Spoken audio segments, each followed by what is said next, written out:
Hello and welcome to And the Runner-Up Is. This week on the show, we'll travel back in time to the 10th Academy Awards, which awarded the films of 1937.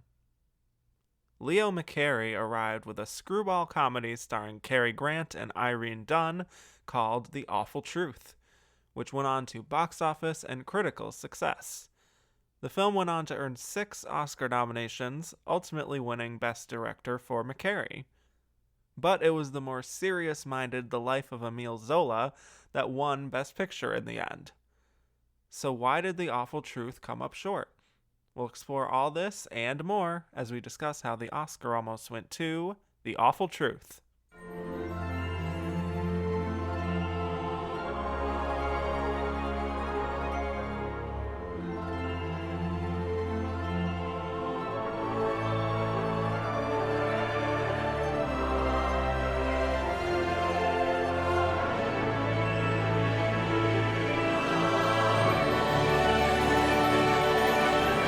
Hello and welcome back to And the Runner-Up Is. I am your host, Kevin Jacobson, and today we have reached the 10th Academy Awards, talking about the films of 1937. So, really getting down there. And today we're talking about, for the first time in quite a while on the first half of the show, a comedy, which is fun for me. And so my guest today is a returning favorite who you heard talking about some films that very few people wanted to talk about, like How the West Was Won and the films of 1963, and The Yearling and the films of 1946. You also heard her talking Juno on an episode of On Second Thought, plus she joined me earlier this year for some Oscar nominations coverage. Please welcome back to the show from Next Best Picture, Casey Lee Clark. Hello, the best place to be right here. Oh, wow. And isn't that the awful truth? Yes. Yes. Aren't you excited to be talking about a movie that people actually, enjoy? Yeah. Yeah, it's an interesting change of pace. All right, so let's get into it. Let's talk about The Awful Truth. So, summary. The Awful Truth is a screwball comedy based on the Arthur Richmond play of the same name about a young couple who are getting a divorce. They own a dog, which is important because it's part of their custody battle. So, they officially file for divorce, but then it turns out they both might still have feelings for each other. So then they proceed to just meddle in each other's lives as they're trying to move on to dating other people, and hijinks ensue. So the film was directed by Leo McCarey and written by Vigna Del Mar. It stars Cary Grant and Irene Dunne as the couple, Jerry and Lucy Warner, Ralph Bellamy, Alexander Darcy, Cecil Cunningham, Esther Dale, and more, including Skippy as the dog, Mr. Smith. Unfortunately, he is uncredited, but good job, Skippy. So, The Awful Truth made $3 million at the box office, and it was nominated for 6 Academy Awards, winning 1, but not Best Picture. So, Casey, yes, I'm excited to be talking about a comedy in this review portion of the show, which is very rare. And for the first time, I think I get to really go in depth with my love of Cary Grant. So, Yes. I'll turn it over to you first. What are your general thoughts on The Awful Truth? I mean, it's a delight. You get Cary Grant, Irene Dunne, and an adorable dog. It's a I think winning it also combination. a winning combination. I think also, and we'll get into this when we talk about it compared to the other films, it just felt like it had an energy to it beyond just being a comedy of the way it was edited and shot, and it just felt like it was on a different level than all of the other films, but while also being a comedy, it still felt like there was a lot of craft put into it, which you get a lot of in those screwball comedies of the 30s and 40s, which I think is what people love about them so much.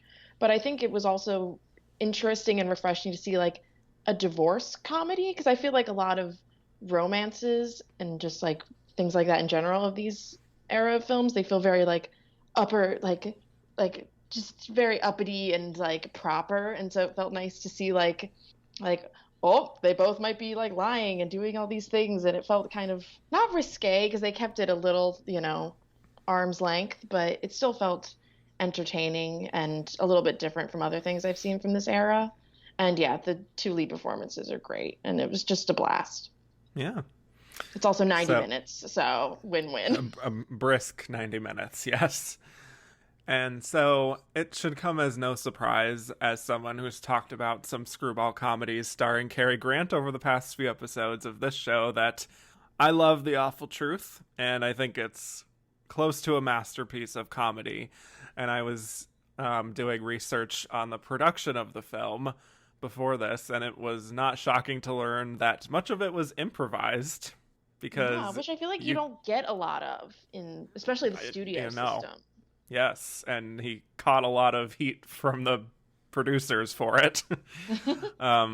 Yeah, I also read that Leo McCarey pretty much had like that Clint Eastwood style of directing on the set, where he's just like, all right, let's film this one take. We're not going to do any more takes, maybe 2 or 3 at most. Let's just do it live and then move on. And Yeah, then, and there's a lot of like, I mean, it being based on a play, that makes sense, and I feel like you get a lot of that with there's not a lot of cuts in performances, or if there are, like, it's just like a, a two shot type thing. yeah, yeah. I think also with films like this, you really need to have a pair at the center that have a really, really strong chemistry. And I really believe that the two of them do. Yeah, They just absolutely. fit each other so well. And I love also the balance here, where it's not just like him pranking her and humiliating her like you might expect from a typical outdated, verging on sexist movie, like, a lot of screwball comedies might be. She just gives it right back to him, Yeah, you just get it as from much, completely if not both more. sides. Yeah. Yeah, especially in that third act of the film, which Oh is my God. amazing. And I love how complex the dynamic is, where they do drive each other crazy, but they also clearly have so much fun together, and Oh they share yeah, the same sense of humor, completely. Yeah, the even if they friendship between sometimes the go two of too them. far with stuff, Yeah. it's still fun. And just the cleverness with like trying to scheme the other person is what sets up the whole film at the beginning. And we see them both doing that. We see Jerry pretending that he was in Florida for a few weeks by getting like a spray tan. And then we see Lucy with her music teacher, and she tells this big elaborate story about how her car broke down. And so you see how clever they both are, and how that might cause this like mutual attraction, but also how it would also cause them to be deeply suspicious of each other at the same time. And I love that Yeah, that's set up right from the beginning. absolutely.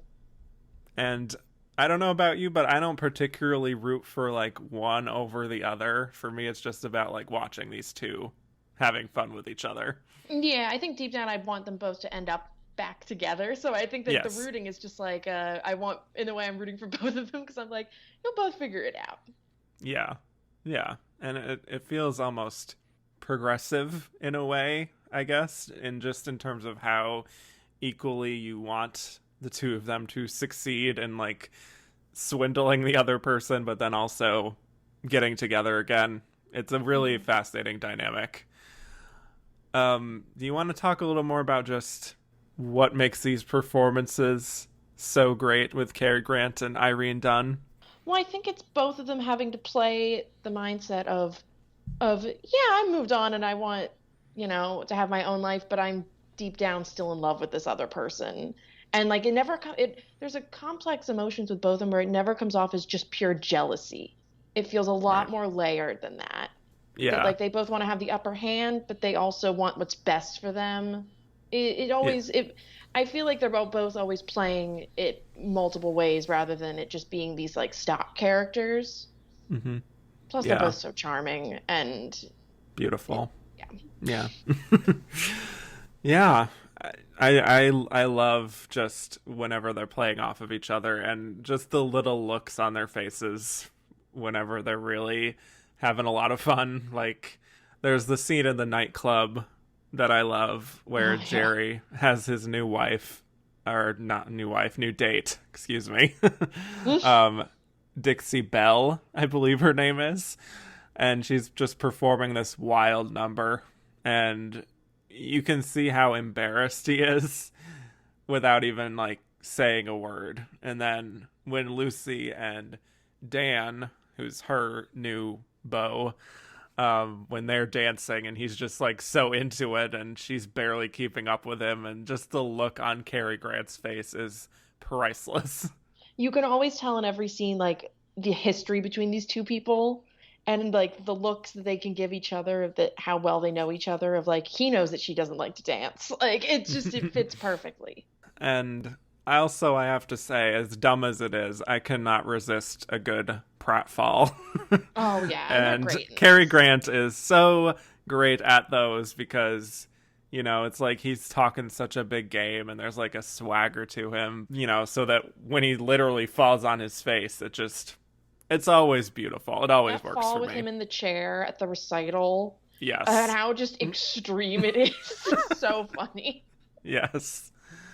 Yeah, and that scene, like the build up to that, for me, I was just like, please don't like ruin this big moment for her, because you know And I it's like like a that she's big not thing for her. mad.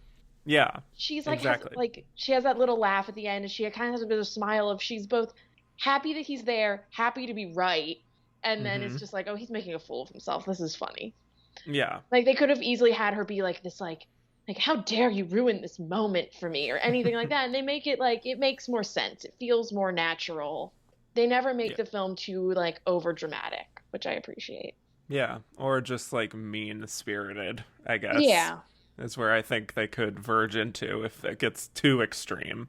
But like I said, they just both have like the same level of humor that it just always works.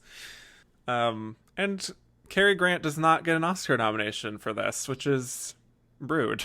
It's Um, rude, especially there's a lot of like acting nominations this year where I'm just like, you gave this film all that, but not this one type of things. yeah. And this one especially, like of everything I watched for this year, it's my favorite lead male performance. Hmm. So I don't understand.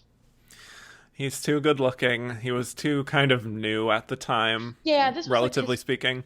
this was a pretty early Yeah, role for him. yeah. So I kind of get it in that respect, but the fact that he never did is just Hmm. Yeah. But Irene Dunn does get an Oscar nomination for Best Actress, and then Ralph Bellamy also gets in for Supporting Actor. which is a weird Um, one. yeah. As much as I So like he's this film, he's fine. yeah, he's playing Dan, who is the neighbor of Lucy, and that he really falls madly in love with her, and they have this kind of romance. And he's very simple-minded and kind of dopey, but kind of lovable, and just cannot keep up with the two of them and all their little schemes, which is kind of a sort of a fun dynamic, I guess. Yeah, and I like that it's almost from the beginning of and she has that conversation with her aunt, and she's like, "You ever heard of a rebound?" Where it's like so obvious, and that scene where she kisses him when Cary Grant's hiding behind the door is Yes. that scene's very funny with him. And he's just Where like like poking at her. he seems like a high school boy almost. Yeah. It's sweet, but it's really funny. Yeah. And he also has the another standout comedic moment where he's singing Home on the Range, and the piano is very, very off key, and she's singing along with him, which is just fantastic. Which apparently they did not know was being filmed, which Oh, I read. good. And that Irene Dunn was just very upset with Leo McCarey that they were filming that. But I don't know. Hollywood. Hollywood.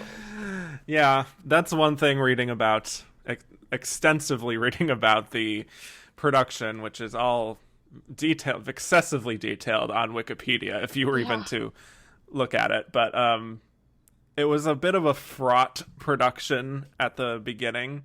And because, you know, the script wasn't really developed very much, and they were sort of just improving a lot and figuring things out on the fly, and that caused a bit of tension overall on the set. But then just once things clicked in, it all just is what you see on the screen.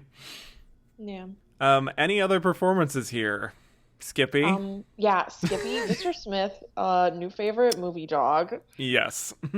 He is I giving a mean, performance. Like there is yes. he has this little hiding game. I There's just so love much. whenever he covers his little eyes. Oh my God. Apparently he was like a famous dog. Like he's in the Thin Man movies as well. Yes. He got Yes. work, so that's good. But at the same time, apparently he was, and I quote, difficult to work with. Some stars just are. It's a diva, But also Cecil Cunningham as Aunt Patsy. Love Oh her. yeah. It's a great ensemble overall. Yeah. Yeah, she was very fun. Yeah. Also, Irene And Dunn's gowns and costumes. Oh, The fact that she's literally, in these floor-length literally, dresses yes. in Great almost gowns, every scene. beautiful Where's gowns. she going? These extravagant, beautiful outfits, and like she's just so slim and long, and they just fit her so well. I think about like the first time we see her, where she's in that sparkly dress with the white fur. Yes. Iconic from the So start. many costumes in this that were just like, wow, beautiful. Yes. And no category for costumes yet, but I think if there were, this would have probably been one. in there, I would assume. I mean, I can't think of other, like, from at least the Best Picture lineup that has this level of costume work. So Yeah, you could probably add in stage door, but again, it's another one. A lot of ladies, a lot of outfits. yes. For me, the best scene in the movie is when it gets just truly goofy in the third act, where Jerry has found a new girlfriend who's more of a rich society woman And they who have doesn't that really whole have a sense of humor. montage Yes. of all the places that they're going. I loved the montage. I was like, oh, look In at the this newspaper, editing, all the stock society footage. gossip. Wow.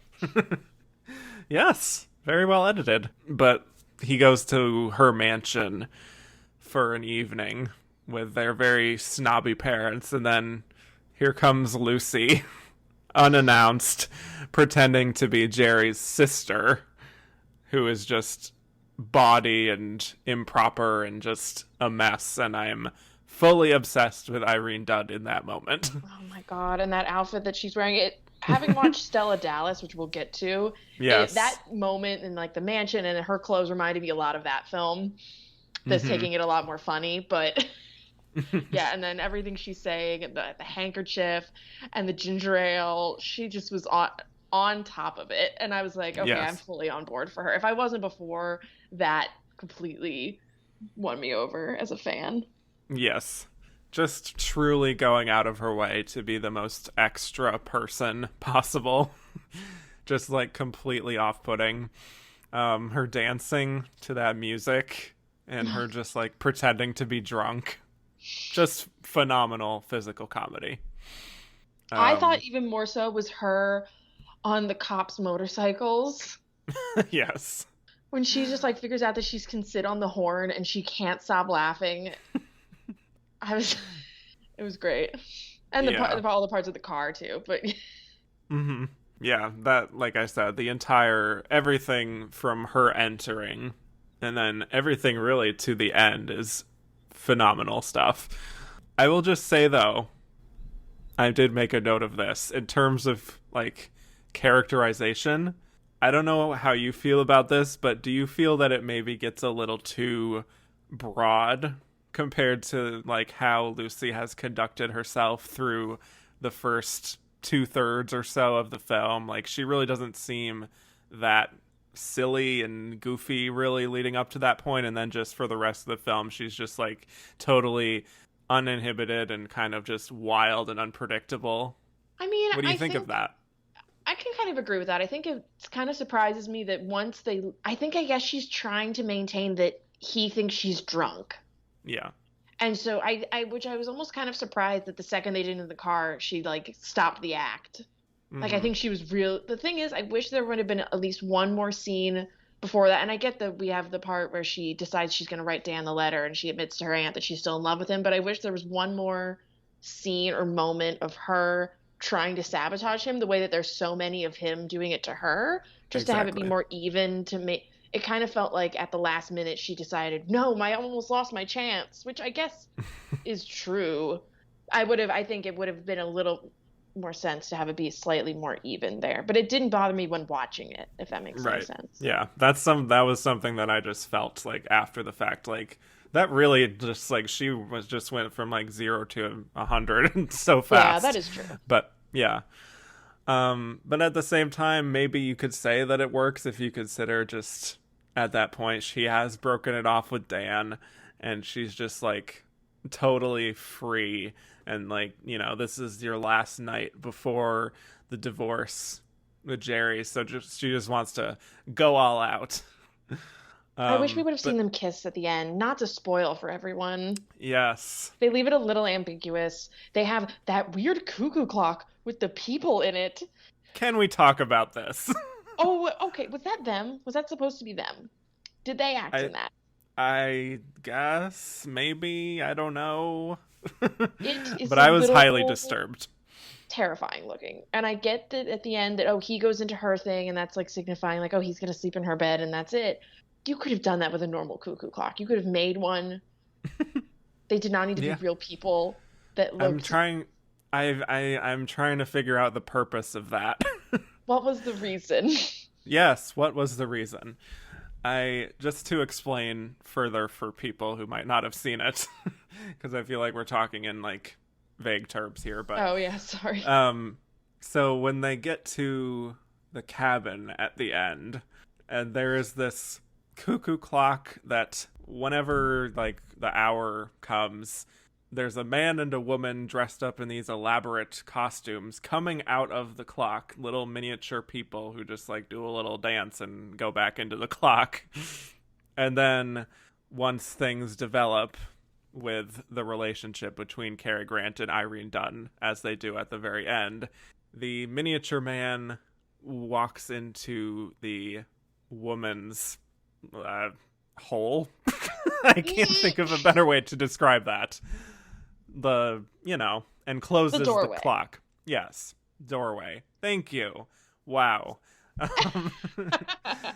You know what I mean. So I couldn't find a plausible like explanation for why it was done the way that it was. But specifically, I get the metaphor of like, oh, we're going to show how much time is passing, that they're both still awake looking at each other, and then we're going to end it with the two people. Why did they make it this weird effect that it's real people? Right. I don't understand. It's creepy and weird looking. Just have it be a normal cuckoo clock. That makes some sense of like, oh, it's kind of cute, you know. Like when we say little people, we do not mean like a cuckoo clock, little wooden figurines, Pinocchio. No. No. No. Yeah, because it really kind of like almost took me out of the movie. It was a little horrifying. That like we haven't seen any like sort of 4 times, and I was like, I don't like them. Yeah, like we hadn't seen any other sort of weird, symbolic or surreal moments leading up to that. So I don't know. But I do really like the ending itself, since we're talking about it here. We get a little bit of a cool down from all of the antics of that third act, where the two of them are in the cabin and they're in these adjoining rooms going to sleep, but that you can really sense that they desperately want to be with each other. And that desire, they don't linger on it in like a sexy way, but you can really feel that desire. And I can't say that I wasn't just rooting for these two crazy kids to just get back together and get in the same bed. You know, you could really feel the passion and more of the dramatic notes of their performance coming into play in that perfect final moment. Yeah. So what do you think of just the ending and how it wraps everything up? Like I said, I wish they would have kissed, but I do. Yes. Yeah, I think you're rooting for them. And I think especially from Irene Dunne, like there's a look in her eyes when every time she looks at them, or she looks like she's about to cry of like, what are we doing here? You know? And I think that it read very well. And I think it never went too over the top with it. Like I think that most of the film does, dramatically, at least I can say. And it always felt like natural and believable of like, they both want it and neither of them's going to say it, or she's saying it in these codes, which was funny. And I think that fits their characters of like, they never fully go out of their way and just say exactly how they feel or what's going on. And so I think that worked with it. And then it just slowly is like the door kept creeping open and then they kept staying awake, and they're going to make the excuse that it's because of the door, but really we know that it's because the other person's right there. Yeah. Yeah. Also, another behind the scenes fun fact is that there's this cat that is there Oh yeah. at the cabin, just like kind of having the door be shut. And apparently that was another big problem on the set, where they just could not get a cat to stand still, and they went through like a dozen cats to finally get the one cat. Yeah, working with animals, it's a tough business. Yeah.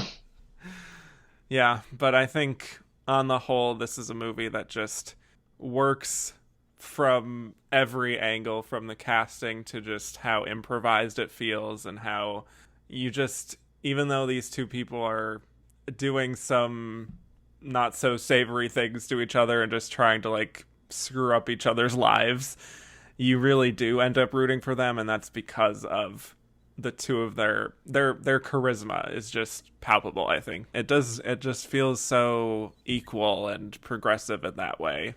And so, comedy is something that is very subjective, and I could see where some people who don't maybe care for Cary Grant or Irene Dunn, or just the weird places that this film goes sometimes, that they would just be turned off by this. But does not surprise me at all that this was a massive hit and continues to be one of those screwball comedies that people just go back to as a classic. Yeah, completely agree. So do you have any negatives on the film? Besides those little people, not. No, I think it works really well upon, like, I think once you have finished the whole thing and can reflect on like the earlier scenes with that, I think it would be. I think I might like it even more on rewatch, knowing what to expect and like knowing where they end up and whatnot.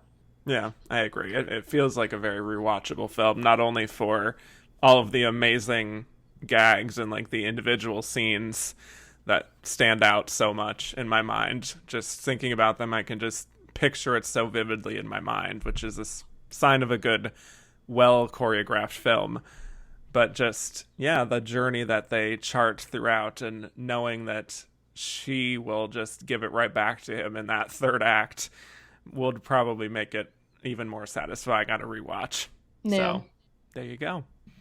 So that is The Awful Truth. And like I said, Casey, I'm glad that you could talk with me at least once about a film that people really enjoy. So I'm glad for you for that.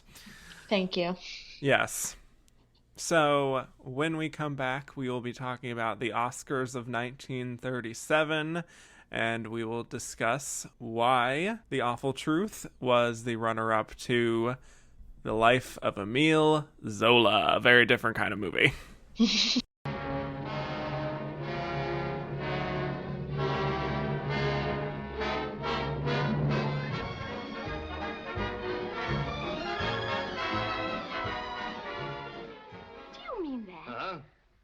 All right, then, that settles it. Well, I guess it does. I wouldn't go on living with you if you were dipped in platinum. So go on, divorce me. Go on, divorce me. It'll be a pleasure. Divorce you? Are you crazy? Do you think I dragged that music lover into court to show people the man you preferred to me? All right, then I'll divorce you. I believe it's customary anyhow for the wife to bring suit. It has something to do with the husband being a gentleman, if you know what I mean. Oh, never mind that stuff. Just get on with the divorce proceedings. I can hardly wait. I'll call up our lawyer right now. All right, here. If you don't mind my using him, I don't know anyone else. You get around so much more than I do. That's so.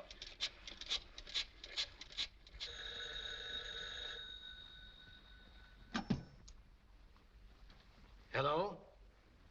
Hello, Lucy. What's that? Divorce? You and Jerry? Now, Lucy. Don't do anything in haste that you might regret later. Marriage is a beautiful thing, and you should give it every... Why can't we call you back after we finished eating? Please be quiet, will you? You seem agitated, Lucy. Try and calm yourself. I hate to see you take any hasty action in a matter like this. Marriage is a beautiful thing, Why don't you finish your meal? Why can't they call you back later? Please shut your mouth. As I was saying, Lucy, marriage is a beautiful thing. And when you've been married as long as I have, you'll appreciate it, too. Your food is getting ice cold. You're always complaining about your food. How Will do you expect me shut to your big mouth? I'll eat when I get good and ready, and if you don't like it, you know what you can do. So shut up. Lucy, darling, marriage is a beautiful thing.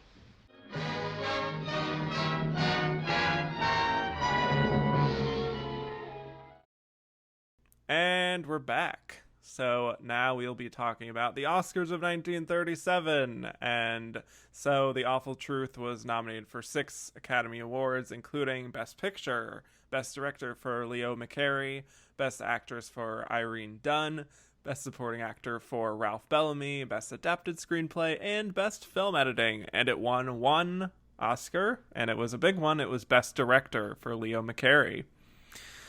Okay, so this may be an obvious question, but why do we think The Life of Emile Zola was our Best Picture winner here, and why do we think The Awful Truth couldn't quite get there?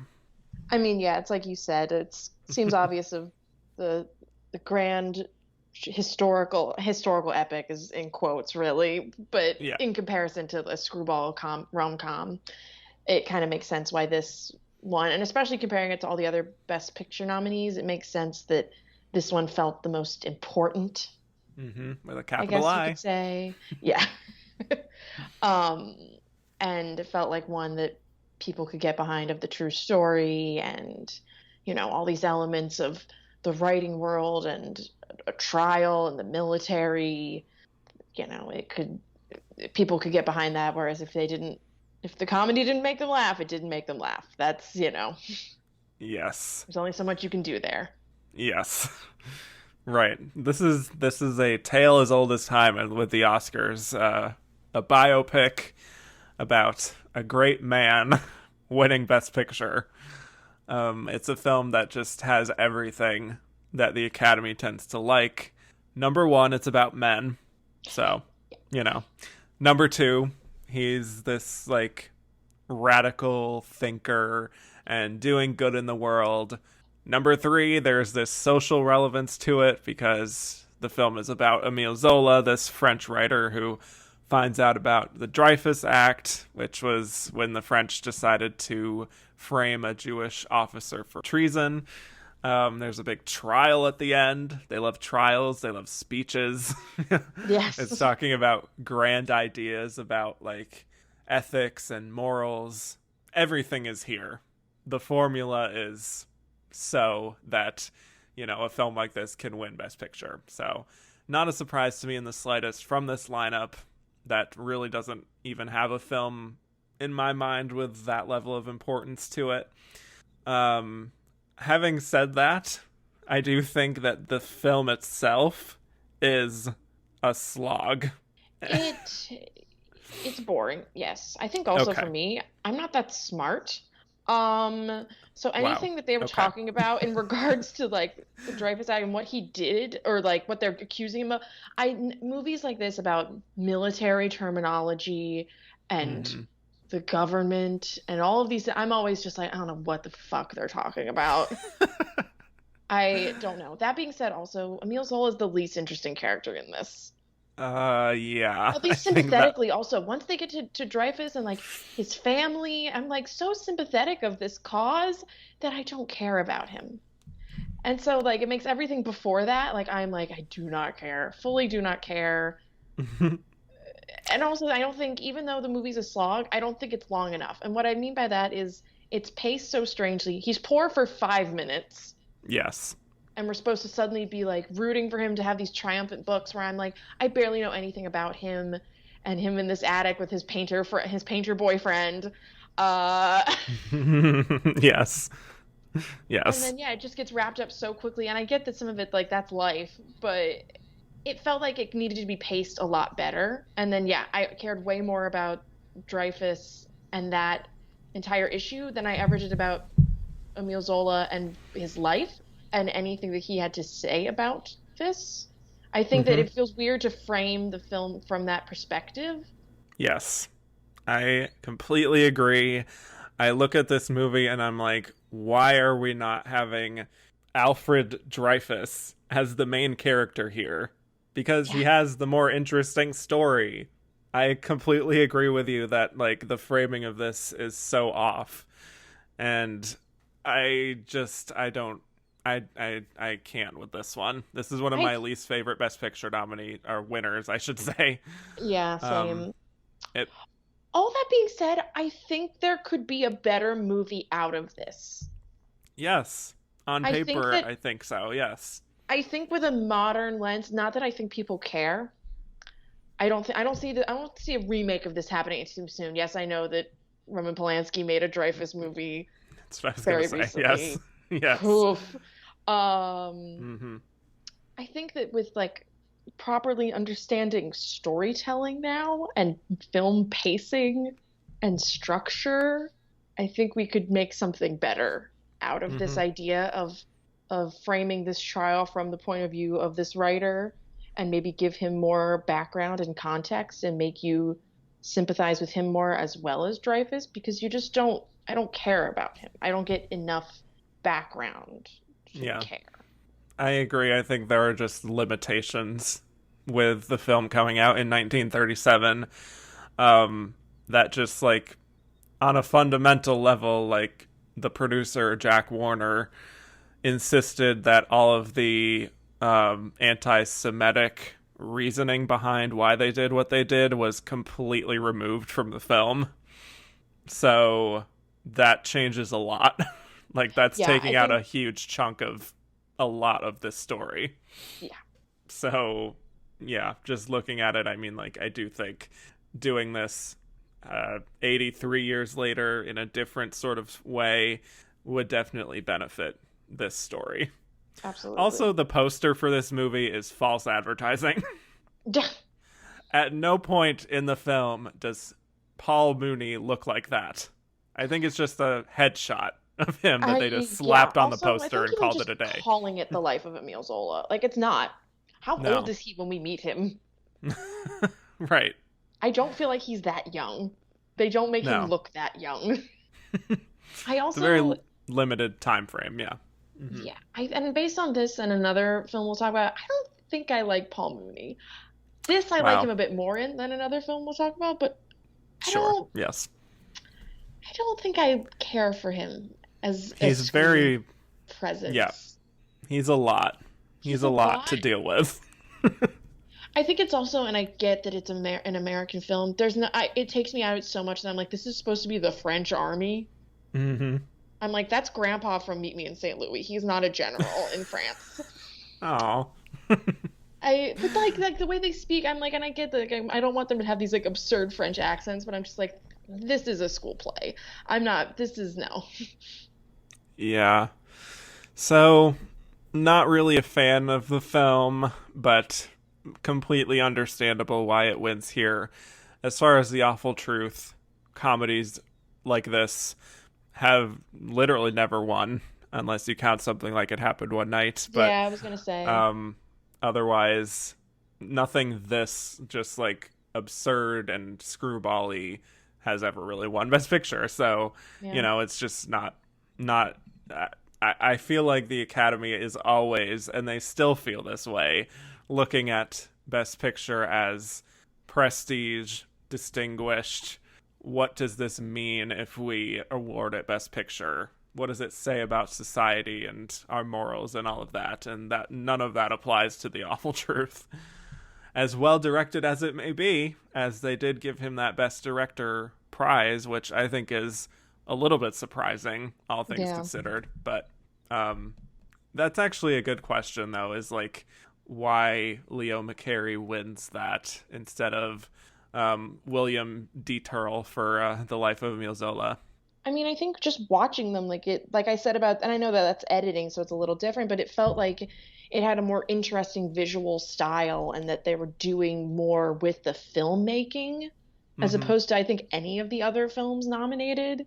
So I think that there was also like a lot more to work with and to wrangle there as opposed to like this more simple biopic that I guess had some interesting visual flair at some points with like, oh, good, we're going to show every single one of the books that. Also, his book covers got worse as time went on, which I was like, that's what. Yeah. I guess, just on a technical level, I do think that The Awful Truth just does stand out so much compared to the competition. It's just really surprising to see a really broad comedy actually winning that category. Yeah. So, because normally, if anything, like a more serious film would win directing, and then maybe like the crowd pleaser wins Best Picture type of thing. Yeah. Yeah, you would think it might be switched or something, unless you have to actually see the film and realize why that happens the way that it does. But on paper, what you just said would make a lot of sense. Yeah. Yeah. All all right. positives of The Life of Emile Zola. I Okay. really liked the Okay. score in it, actually.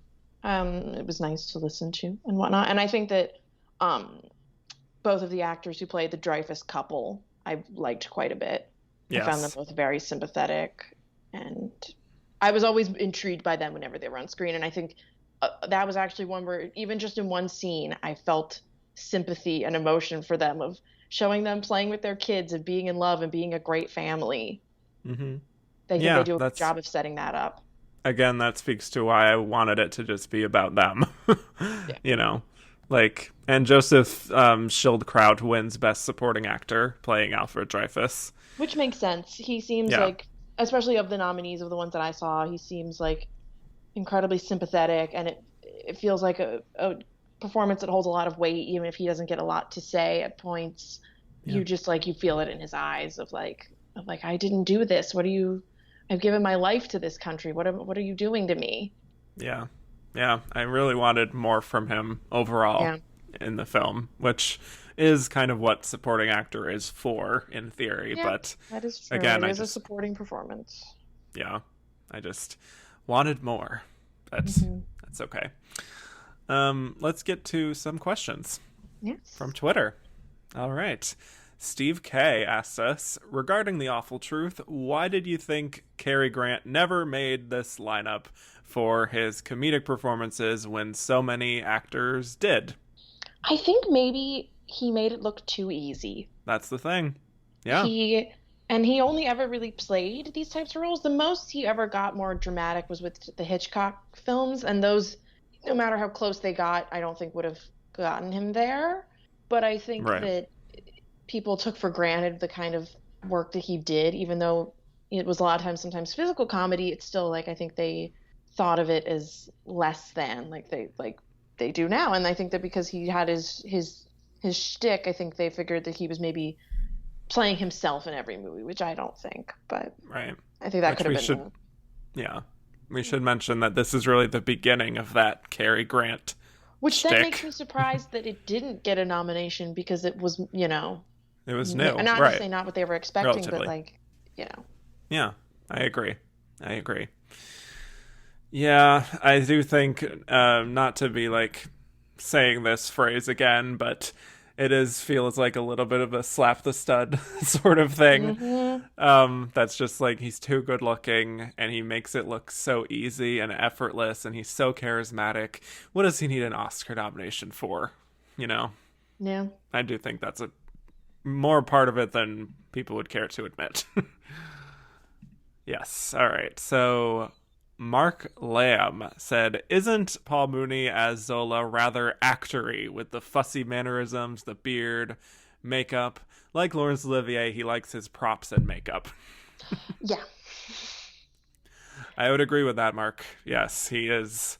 Like I said, he is really giving very theatrical performances in both of the big movies he's in this year. And it just doesn't really work in a modern day sense, I guess. And even I can appreciate some over the topness. There's something about him where I'm just like, what are you doing? And I think it'll also be that there'll be more grounded performances around him. And so watching him, you're just like, what movie are you in? Yeah. What are you doing? Yeah, it just doesn't feel like he's a generous performer. That's the sense I get just watching him in some of these movies. I mean, I don't know that much about his on-set behavior or anything, but so I'm just speculating here, but he just is always in his moment, just ready to be big and bold, which maybe the role sometimes requires, but in the case of another film here that we'll talk about in a bit, I don't know if it really works for a movie like that. So yeah.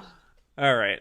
So any other thoughts on these two films before we talk about the other 8 nominees for Best Picture?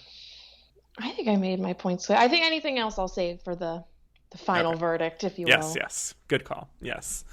All right. So let's talk about these in alphabetical order. Let's go first with Captain's Courageous. Oh, yay.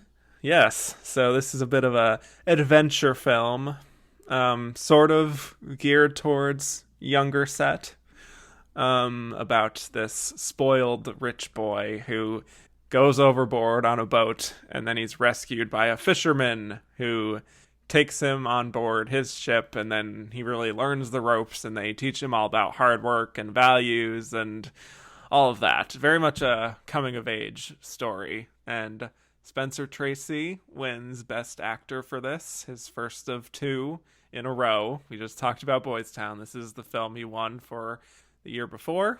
They're very different and distinguishable performances, and I will say that I prefer this one, even though he's not entirely convincing as this like Portuguese salt of the earth fisherman type of guy. Yeah, I do think he has some necessary. charisma to him at the same time. What did you think of this film? I liked it. I think, and especially it was one of the earlier ones that I watched, so I think like having seen all the nominees and upon reflection, I really like this one as far as like a nice, charming film. I think I would have liked it quite a bit as a kid. I was always engaged with it. It felt like it felt familiar in a good way, if that makes any sense. I think of like, I guess the kind of books that I would read in school and things like that. I especially liked all of the characters on the boat, Spencer Tracy, Lionel Barrymore, a young Mickey Rooney doing a not Mickey Rooney type of performance, just seeming like a normal, grounded kid, which I actually really appreciated. I think this is like right before Andy Hardy, when he had to have like a shtick to him. And so he just seemed very grounded and normal, which was kind of refreshing. And I think that there's a death towards the end of this film that really moved me in ways that I was very not effective. I agree. expecting. Yeah. That like their friendship really became believable to me. The kid's kind of obnoxious, but I think he could have been worse. It could have been much worse. Yeah. Especially I think like some of the kids that are his friends and classmates towards the beginning are real obnoxious. That I at least am like, he's the right amount. He's in character. Yeah. Well, having just watched Boys Town, which is full of kid performers who are doing a lot and not always great, I thought he was good, Freddie Bartholomew. Yeah, the right mix of like, clearly he's had a privileged lifestyle, but now he's just kind of in this culture shock. I think that works well, and he does get some emotion out of you towards the end, I think. But yeah, it's a really good cast. It just has like that, like you were saying, a bit of that classic charm of a coming of age film. This is based on a Rudyard Kipling book, so you know it has that adventure style to it. It's maybe not my favorite here, but I can really see why especially younger audience members would really, really flock to a film like this. So I'm glad that, you know, a film like this can be represented in Best Picture. Yeah, and it's not my favorite, but I did like it, and especially like in comparison to some of the other ones, it was one that I enjoyed watching. Yes, that's a very good point, because a lot of these others can be a bit difficult to get through, and this one is an easy sit, I suppose. Mm-hmm. Can we still continue about Spencer Tracy and how he's barely the lead? Yes, this is a supporting performance if I've ever seen one. I mean, this is just him being a star in 1937 and being like, obviously I'm in lead, because that's how we do things in 1937. Yeah, where it's like, of the lead nominees, he might be my favorite singular performance, but calling it a lead's a stretch.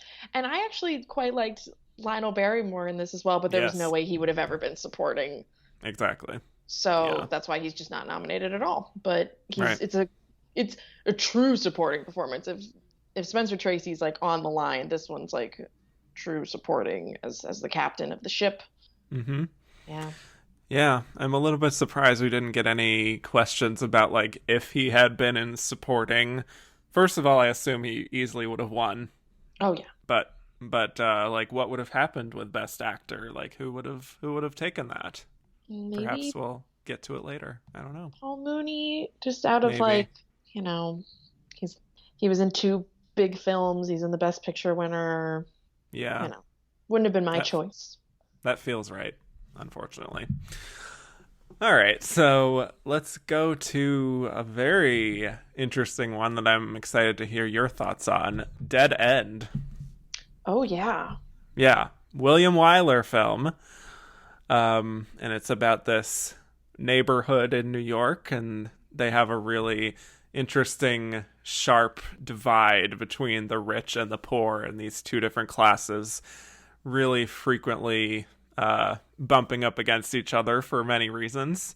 And Humphrey Bogart is one of the stars here as this gangster who comes back home to this neighborhood and gets a very chilly reception. And there's also this group of kids called the Dead End Kids who are always just getting into trouble, a bunch of scamps.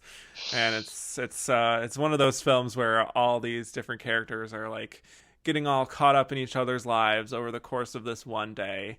Greg Tolan cinematography, and you can really see that in some of the panning down from all the rich buildings into this poor neighborhood. Great opener. Lots of showy work. It's stagey in parts for sure. It's very talky, but I really, really liked this. I liked it too, yeah. Yeah. It feels to me very modern, especially compared to these other films here. Yeah, especially it being like the only film really like it of these nominees of this group. It stood out definitely. It's a weird story structure, I feel like, and like what storylines go where and with these characters where it's like, and I think that's also the fact of seeing like an earlier Humphrey Bogart film where he's not fully the lead. Yeah, I know. That it's hard to like not pay attention to anyone else, but of just like there's a lot going on. And I think also the fact that it feels like a true set, and that's not a problem. It's the era, but like it's like this giant set with these of this neighborhood, and you really only go to that. It kind of just stays there. You get different angles of it, of like the dock and some of their homes, but it pretty much stays in that entire area right there, which is interesting. Yeah. I think I'm kind of agreeing with what you're picking up on there in the sense that I found it to be very unpredictable where things were going in a way.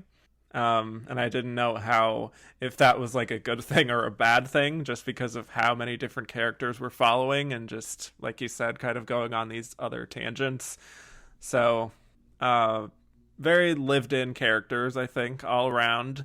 Some of the child actors aren't as great as others. It's very much doing kind of like a over the top impression of like a street smart kid, you know, but yeah, I mean, there were parts of this that were like, we are having these discussions now in 2020. You know, there's like this police involvement, and they are not exactly heroic here. They do bad things, and people tell them that they do bad things, and they talk about how like they're arresting people for no reason, and I'm like, interesting. Let's talk more about that in 1937 and how nothing has changed.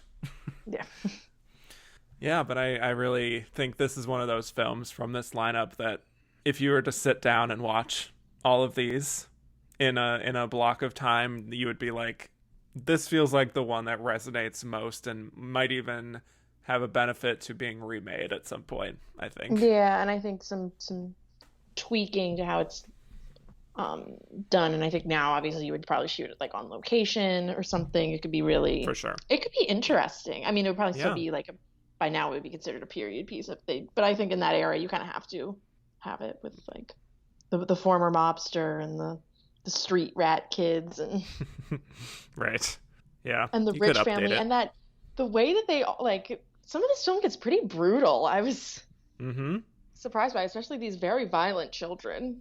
Yeah, that's what I mean. Like, it does feel like kind of out of time with the rest of these nominees. Yeah, it does stand out. And I had a feeling when I like read what all of them that I had not seen yet were about, of like, I feel like this one might stick out. As someone that's a fan of more like crime noirs of this time, I feel like this definitely stands out. And I love William Wyler. Oh, yes.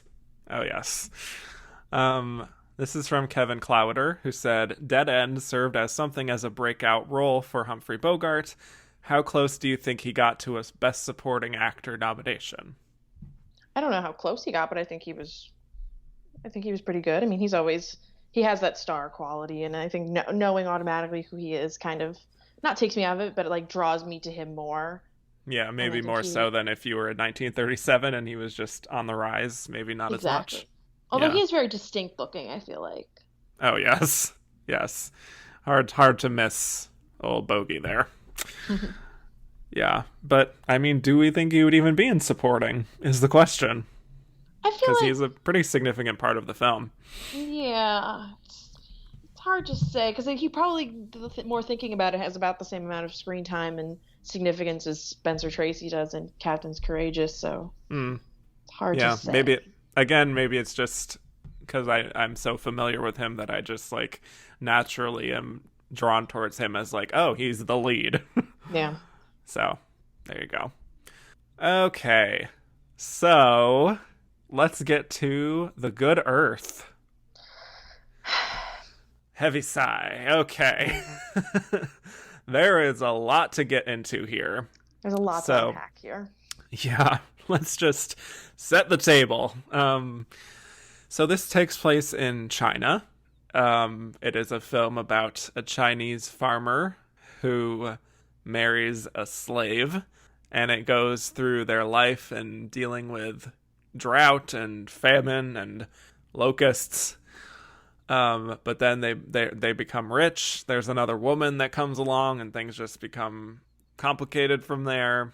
So this is an infamous film for those of you maybe who have watched Netflix's Hollywood. What happened with the film is brought up in that a little bit. So maybe people have been talking about this a little more than usual. So Anna May Wong was originally suggested to be in this film as the wife, Olan, but the Hays Code being what it was, didn't allow for interracial couple on screen. So how could that be? Well, that's because the farmer was played by Paul Mooney, our friend. An actor who is very much white, which means... And in some embarrassing makeup. Yes. And that means that his wife had to be played by a white actress. So in comes Louise Reiner, also very white. And so we have the two leads of this film completely in yellow face, horrible makeup, and it's incredibly distracting, especially with the makeup they have on Louise Reiner. And I don't know what they were trying to do with her. You kind of rewind compared her to a zombie. Yes. And that sounds about that's right. accurate. That's how I felt watching this. It's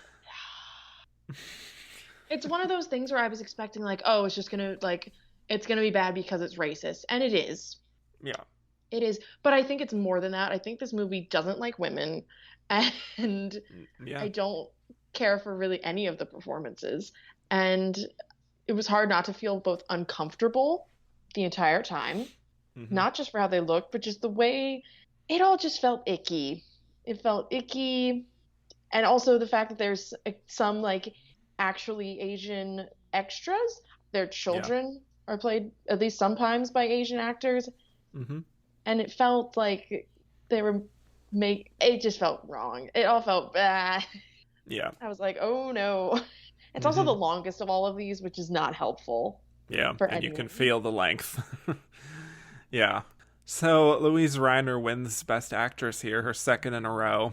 And I have to be honest, I think she's kind of terrible in this. She's not good, thank you. Yeah. Okay, I didn't want to be too negative about her. But like, I don't think, at least we shit on Paul Mooney, at least he's doing something. He's doing something. She's doing nothing. Go on, girl, give us nothing. She's giving us nothing. There's all of like, I never feel any sympathy for her, and this is a very tragic character, and I just, the entire time, like, she's just making these dumb faces, and maybe it's just the script they gave her, where she's supposed to be this meek, quiet wife, but I never even felt sympathy of like, oh, poor thing. Like, she just was both boring and bad. Mm-hmm. And it made me even angrier as I saw all the Best Actress nominees, and it makes me even more angry that Yeah. she won a second time. And I mentioned this to you before off mic, but I highly recommend the Be Kind Rewind video about this Best Actress year and how basically it was inevitable that she would win, and she was essentially the only option, which is bullshit. Yeah. Very much so. So, Yes. yeah. Yes. Definitely watch that Be Kind Rewind video, which gets into this in more detail and everything, and going into the campaign of why she felt like kind of a shoo-in in that regard. But also, in comparison to the other actresses here, yeah, I mean, it's different than what the other actors are doing in that lineup, but not in a good way. I just have no idea, like, what the interiority of this woman is. Yeah. You don't get And anything of what she's thinking or feeling. yeah, And yeah, you can make that from the script, but she doesn't even give anything character-wise. Like, even if it's a yeah, bad script, like, you can find something to work with. It felt like they put her in this part and she was like, all right, fine. yeah, Which is bullshit considering how badly Anna May Wong wanted this. And I feel like there's a way of taking the story actually told by Chinese actors and creatives that could be good, but I think the material is so tainted now that I don't think anyone would want to bother at this point. yeah, yeah. I do just think about what Anna May Wong could have done with this part, and it makes me very sad Yeah. to think about what happened. On top of the fact that Louise Reiner won the Oscar for this, I think is even worse. So, yeah, I think Paul Mooney completely overacts in this. He is giving something, but not really my favorite either.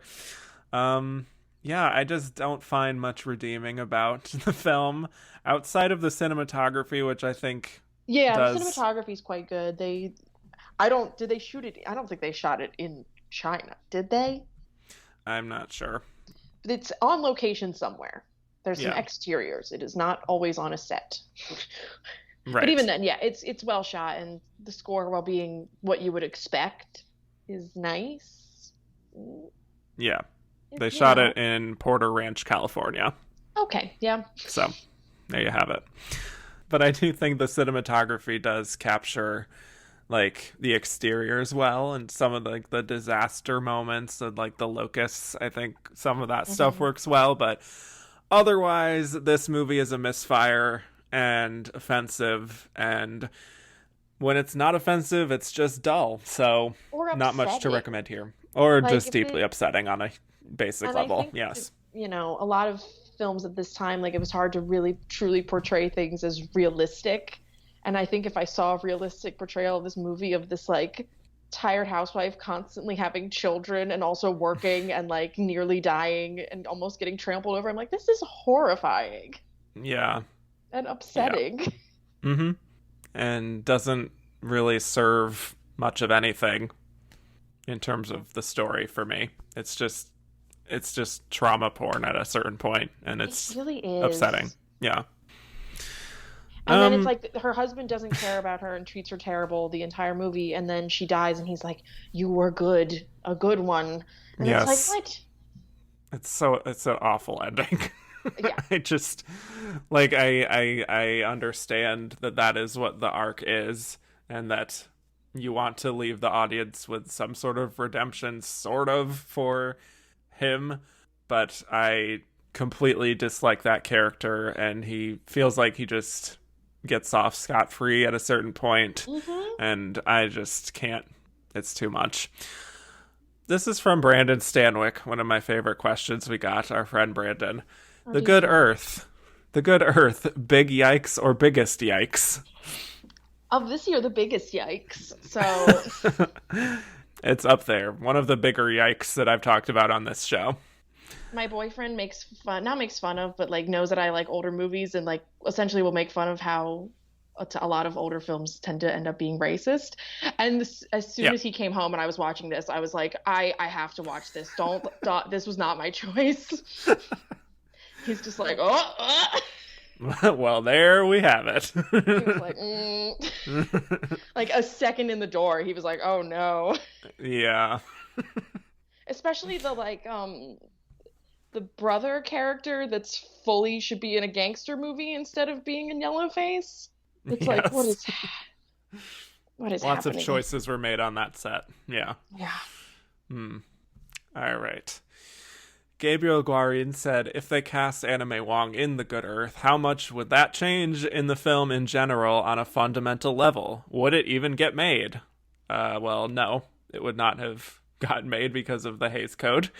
But, yeah, if they had a Asian actor as the lead actor, then it would, presumably. And so I think it would change the film on a fundamental level because the lead actress of the film would be giving us something. Mm-hmm. And even beyond that, just an actual authentic feeling history, just like a lived-in history. And you can sense that she would have actually cared about the part enough to project that in her performance rather than that Louise Reiner did, which doesn't feel like she did much of anything in that regard. Yeah, and the fact that she quit acting not that long after this. Mm-hmm. And that was, she had her feelings about the Hollywood system and all of that, which are valid. But it does bother me, and it bothers me to this day when people win Oscars for things they don't care about, when there are clearly people that do, that never will. Yeah, I'm right with you there. This is from Mark Lamb. The Good Earth, one of the more acclaimed movies of the decade, has the yellowface casting ruined its reputation. Yes. Yes. I'm going to go with yes on that one. I believe so. Moving on, Fritz in the Oscars said, Louise Reiner, yay or yay? Well, I'm going to go with nay on that one, Fritz. We're going to Sorry. get a big nay on that. That's a no for me, dog. There we go. Love a good reference. Yeah, it's a nay, and I think we already talked about why. So, moving on to Andrew Carden. Do you prefer Paul Mooney in The Good Earth or The Life of Emile Zola? Emile Zola is more tolerable. At least in that he's white playing white. Yes, that's a plus. And it's a little bit of a better movie. It's a little more enjoyable is not exactly the word, but at least like tolerable. Yeah. I'm going to go with the Life of Emile Zola here, even though I do think just like the character that he's playing in The Good Earth is somewhat more interesting to me than Emile Zola. It still is not that great of a performance that I think he got in for the right movie. Let's move on to potentially better things. Who knows? Who knows how we feel about this next one? In Old Chicago. So, this is an odd one for me. So this is basically about the lead up to the Great Chicago Fire of the origin of the Great Chicago Fire. Yes, apparently. And it's using these fictional characters to tell the story. It's all about this family, and the father died, and now the mother has built this laundry empire, or just like a business. I don't know how big it is, but it seems pretty legit. She has these sons, including Tyrone Power and Adamich, and there's political intrigue and drama between the brothers, and then ultimately it's all just set aside in the end when the big fire happens. So, thoughts on this one? I forgot about it, so that tells you everything you need to know. Love that. It's just kind of boring. I only ever cared about Alice Brady, which makes sense why she would win supporting actress. Yes, and as then, the mother. The only thing I really care about is the third act, and even then I don't care as much about the characters so much as the spectacle going on, which it is very impressive, especially for the time, to have like all of that going on, and it does feel impactful in the sense of like they have a lot of extras, a lot happening. It seems legit. Yep. All practical effects. Yeah. Yeah. But yeah, it was always the entire time of this main plot of the rivalry against the brothers about the neighborhood and all of these things. The only one I ever cared about was the one that married the German girl with the baby. They're the only ones I ever cared about. So I was like a little invested by the end of like, oh, I hope they end up okay with the fire, and they were fine. There you go. They're not going to kill the baby. Yeah. So the problem for me with this is that there are very few characters here that are interesting or likable. So Tyrone Power, who is, I guess, supposed to be our hero, he's also too rapey. Yeah, I was gonna say very problematic, very gross, and like everything he's doing with Alice Faye, who he just kind of like coerces into becoming his wife. Yeah, he not a fan. Tricks her into becoming his wife. Yeah. I'm trying to figure out like what we're trying to get from that character, because it's sort of like all is redeemed in the end in a way that I did not enjoy for him, and how she's just kind of like, oh, it's okay. I'm like, it's not okay. Not okay. But yes, Alice Brady wins Best Supporting Actress. She plays the mother, as I said. I think you maybe liked her more than I did. Okay, this was like one of the first movies I watched for this where I was just like, she's lovely. And she has a good presence. Yes. She's the best thing about the movie, I would say. And it makes complete sense why she won. She was nominated the year before for My Man Godfrey in the same category, and it seems like the type of performance where it makes sense that it would win, of like, she gets to show this, this single mother who like raised these fine sons and had a business, and get to show emotion and anger, and it makes sense. It's not like, oh my god, this great performance. Right. One of the top supporting actress winners. I'm not saying that. Yeah. But it's not bad. Yeah. It's the best thing about the movie for me. Mm-hmm. Yeah, and her biggest scenes kind of come at the very beginning and the very end, when she's just dealing with these horrible disasters. Some of them started by herself, perhaps. Yeah. But it is the classic warm mother supporting actress archetype that is perfectly fine for me, but not really worthy of a nomination, let alone a win. Hate to say it. But I think she's just decent and doesn't... Maybe it's just the character just doesn't stand out enough for me, that I'm just not seeing like the clear, obvious acting here.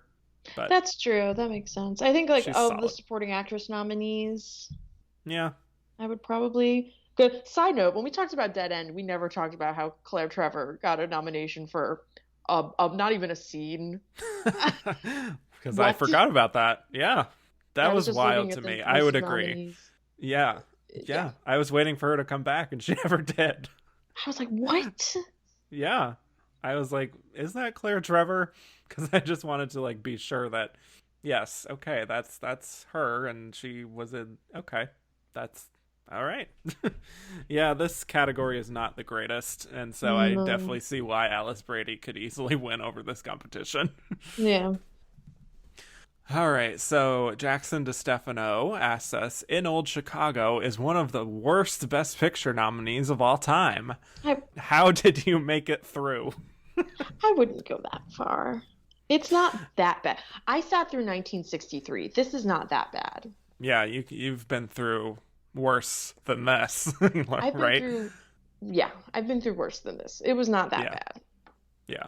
It wasn't great. I would agree. But it's watchable. Yeah. The third act is watchable. Yeah. So that's more than some movies I've talked about. Too, at the saloon. That's true. That's always fun. Yeah. Breaks things up a little bit.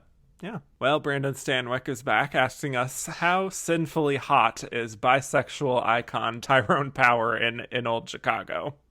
I mean, he's always hot. We had Razor's Edge in the last time I was on, and now this. I don't know if I'm a Tyrone Power fan. I need to see him in a good movie. Maybe that's it. Are you talking performance-wise or just like the look? He doesn't do it for me. Maybe that's it. Maybe I'm just not... He's conventionally good looking. Maybe it's because he's played characters where I'm like, I don't care about him to also find him attractive enough for. He's fine. Well, I He's no think he's Cary very Grant for attractive. that. That's very true. I do think he's attractive, but playing a very unattractive character, so hard to look past it. Okay, let's move on to Lost Horizon. Interested to hear your thoughts on this as well. So this is about Ronald Colman playing a doctor who is on a plane, and then it crashes in a land called Shangri-La, and that's where that comes from, Shangri-La, the novel that the film is based on. So I'm going to say this. I was a little bit distracted watching this. Maybe that's not the right word, but there was something going on with this film that I picked up on that kind of overshadowed my active watching of the film, I guess, which is that there are so many parallels here with Lost, the TV show. I can kind of see that. I don't know if you've seen Lost, but have. I was struck by it. I guess I don't want to spoil it in either direction here.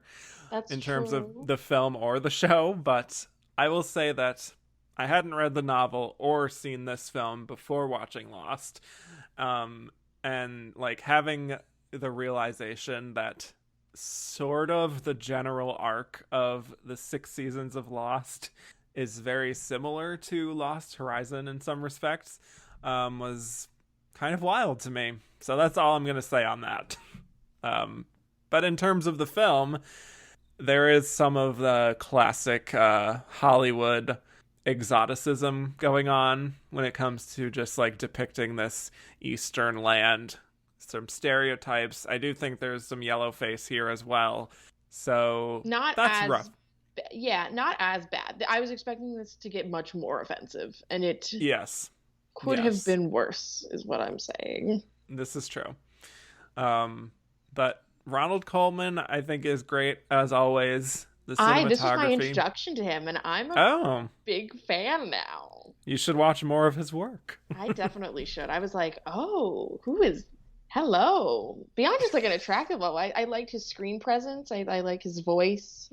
I didn't love this one, but I did quite enjoy it. It is directed by Frank Capra, and I think immediately seeing that of like the way that he, and I don't know if he wrote it as well, but the way that characters feel in his films, it just immediately felt a lot more like tangible and enjoyable, that like, oh, these are actual characters that have been written, that have, quirks and emotions.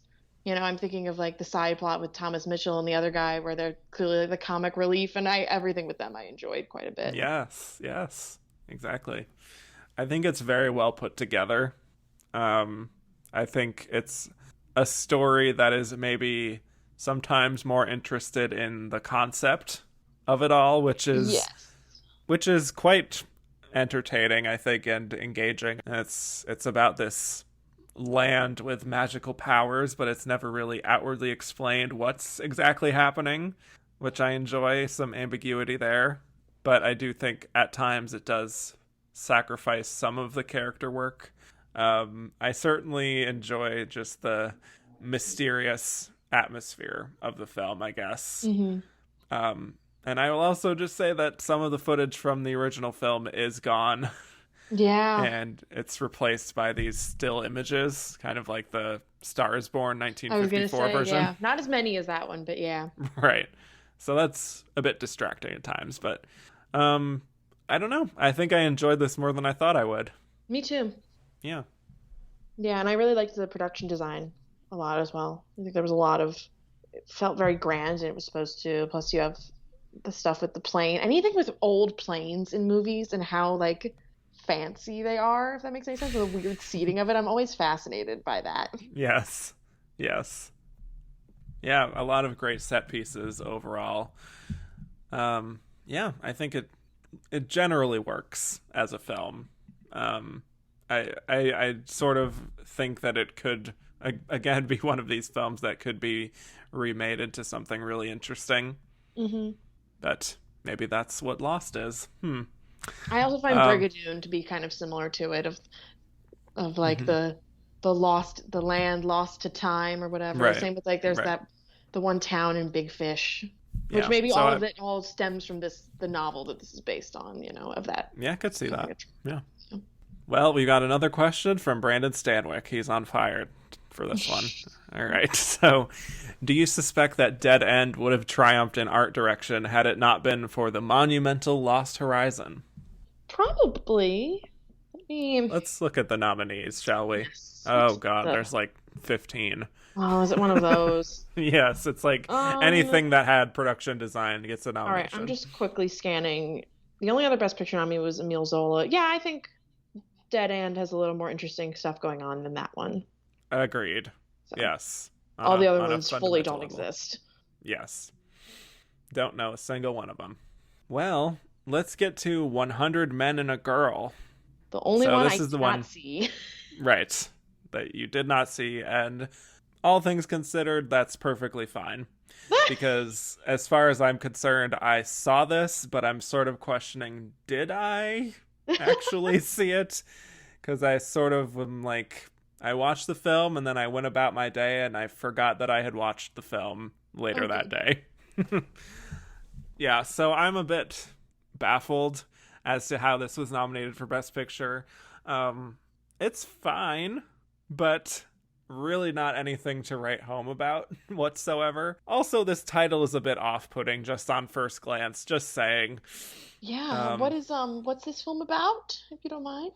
Well, it stars Deanna Durbin, who's a big child star at the time, who basically forms an orchestra by herself to help out her father, who is this like struggling musician.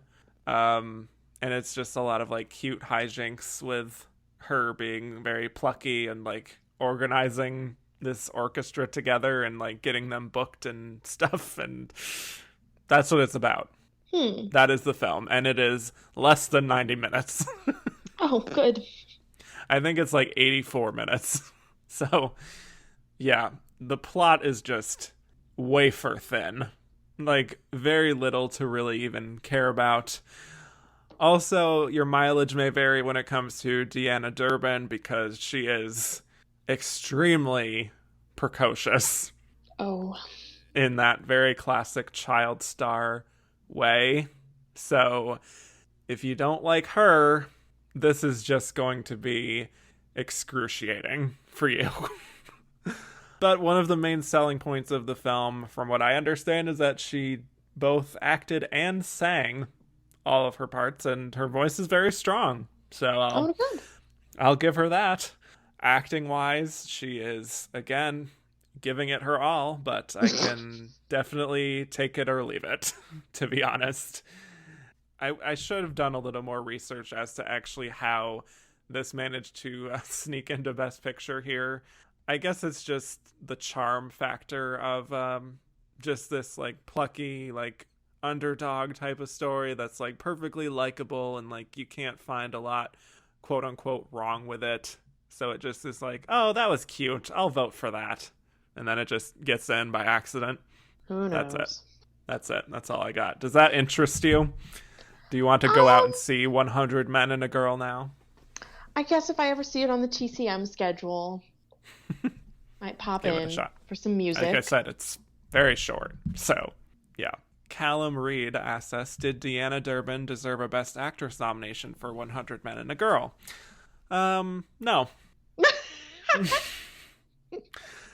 Catherine Short asked us, does Deanna Durbin play one of the most annoying children to ever appear on screen in 100 Men and a Girl? Could you also explain why it has a title that could apply to a pornographic film? So there's a lot going on there. So, yeah, very annoying to me. Maybe not to some. The title is definitely... It threw me off a bit when I first read it and didn't know what it was about. Not gonna lie. Yeah. And I also came up with this little joke for you.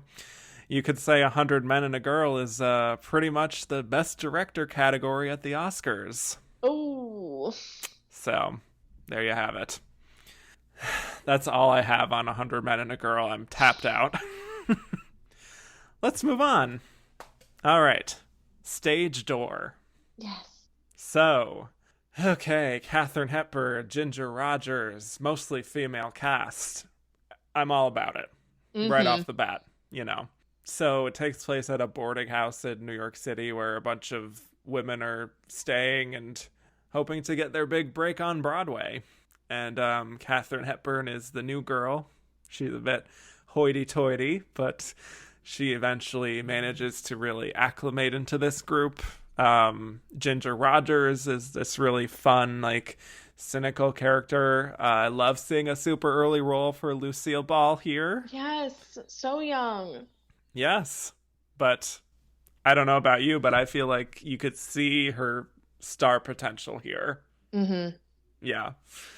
And I know that this was adapted a few times for TV, just as little, like, one-off specials, but this is another one where I see so much potential in this story that I wonder why it hasn't been either remade as a film or a miniseries or even just a straight up TV show, because it's so a sitcom. It feels right? I mean, mine is the very dark turn that a certain character takes. It's sitcom. Total sitcom. Yeah. Right down to having a sitcom actor in it. Yep. But yeah, the movie is an hour and a half, but there are so many interesting stories here that it could have been double that, and I would have been happy. Yeah, I think that's my one complaint, is that I feel like they needed more time to stretch out some things in order for them to play out more believably, and like for character motivations, it all felt very quick. Yeah. But sounds like you probably liked it as much as me. Yeah, I really liked it. I liked all the mostly female cast. I liked that they're all performers, but all like of different, like Ginger Rogers being the dancer and Katharine Hepburn being like the serious actress, who also is not a very good actress, which was kind of funny. Yes. Very fun to see Katharine Hepburn play like wooden. Oh, it was very amusing. And I feel like both the two of them I thought were incredible, and I would have put in Best Actress. Yeah. Easily. But yeah, I liked all of them quite a bit. Lucille Ball, Eve Arden, also known as the principal from Grease, who I love when she shows up in things. She's the one with the cat. She has a lot of funny quips. Yes, it's a phenomenal cast. Great ensemble. I think this would just be a really great project to just adapt and expand out. It just has a really interesting vibe to it that's like finding your chosen family, you know, that feels very modern. Yeah, and I'm just like, I don't know what it is. Maybe it's just the fact that A Star Is Born is here, but like I've just been thinking about remakes for so many of these movies, and I'm just like imagining all of these great actresses who could play all these different parts and have such a ball with it. I just think it would be fun. Absolutely. I think you could do something of like having it's almost like an Odd Couple type formula of like the serious one and the, you know, the cynical, more out there one. I think that you could do something really interesting with like casting for the two of them. Yeah. In particular. For sure. This is a question from Patrick Stokes. Why was the only performance that's not brilliant in Stage Door the one that got nominated? Ooh, shade. I wouldn't. I mean, it's a good performance. I think the reason it's the most serious and it's the one, you know, the most tragic. And so I guess people kind of latched onto that with her performance with Andrea Leeds. We're talking about, Andrea Leeds. Just wanted to give her a name. She does have some nuance, especially like, you know, she seems incredibly broken and, you know, the fact that you figure out that she can't even afford to eat, but she keeps going to these auditions and just wants her big break, and just how devastated she is that the Katharine Hepburn character gets the role she wanted, and the way that she says to her how she would act out the part. It is moving, and I think she does a good job. But yeah, it's not the one that I leave the film thinking about, and that could also be because there's more well-known actresses in the film with her. Star power. Yeah. I just think the character itself is so sympathetic. And maybe, you know, in an academy that includes voting from screen extras, which was very much the thing at the time, with a lot of extras in the academy voting, maybe some of them could relate to that story. Yeah, absolutely. Or even So, also having like known people that yeah. that happened to and things like that. Yeah. Yep. Reflections in a Golden Eye says, Stage Door features one of Ginger Rogers' best performances. How the heck did Andrea Leeds nab that nom instead? I don't like all this dunking on Andrea Leeds, by the way. Yeah, But also I think that Ginger Rogers is the lead, so yes, so different category. even more than Katharine Hepburn, I would almost say at points. I mean, it starts Yeah. with her. It's it's equally the two of them. I think Co-leads. they're the two Co-leads. leads. Yep. Co-leads. Yeah. So I would say nominate them both. How about that? Yes. Why not both? Why not both? All right. Well, here we go. Gabriel Guarin. Who came closer to a leading actress nomination for Stage Door? Katharine Hepburn or Ginger Rogers? Why did neither of them make the cut?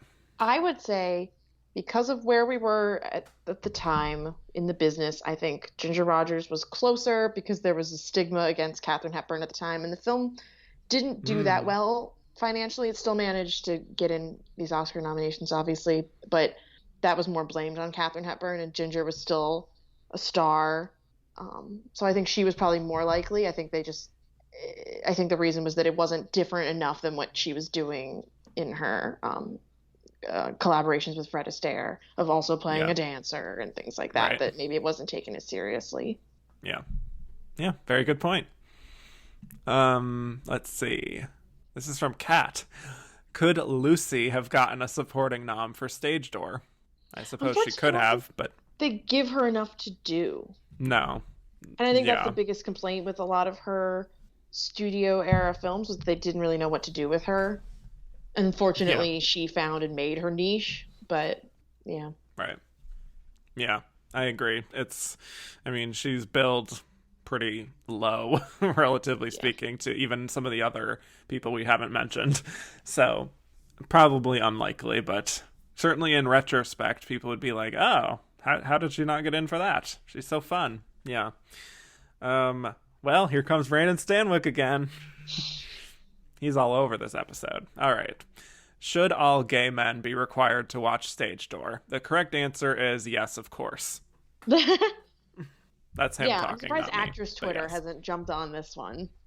This is prime actress Twitter bait. And also just the amount of actresses that would go on to do, like I said, Eve Arden, you have Lucille Ball, Ann Miller, dancing Ann Miller. Mm-hmm. There's a lot going on here. There is.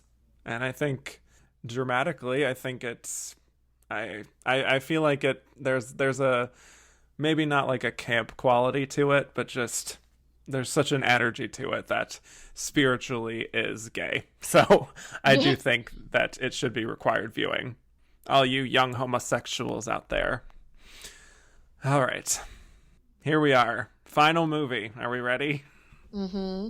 A Star is Born. Whew. So we've arrived at the first Star is Born.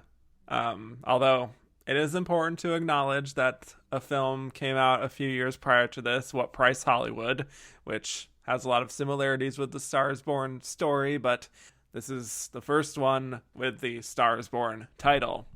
And we have Janet Gaynor and Frederick March as our two leads here. This is the only one that doesn't have some sort of musical component to it, so it's much more of a straightforward drama. And I am a big fan of this version, actually. Me too. Good. Yeah, I think Janet Gaynor is great.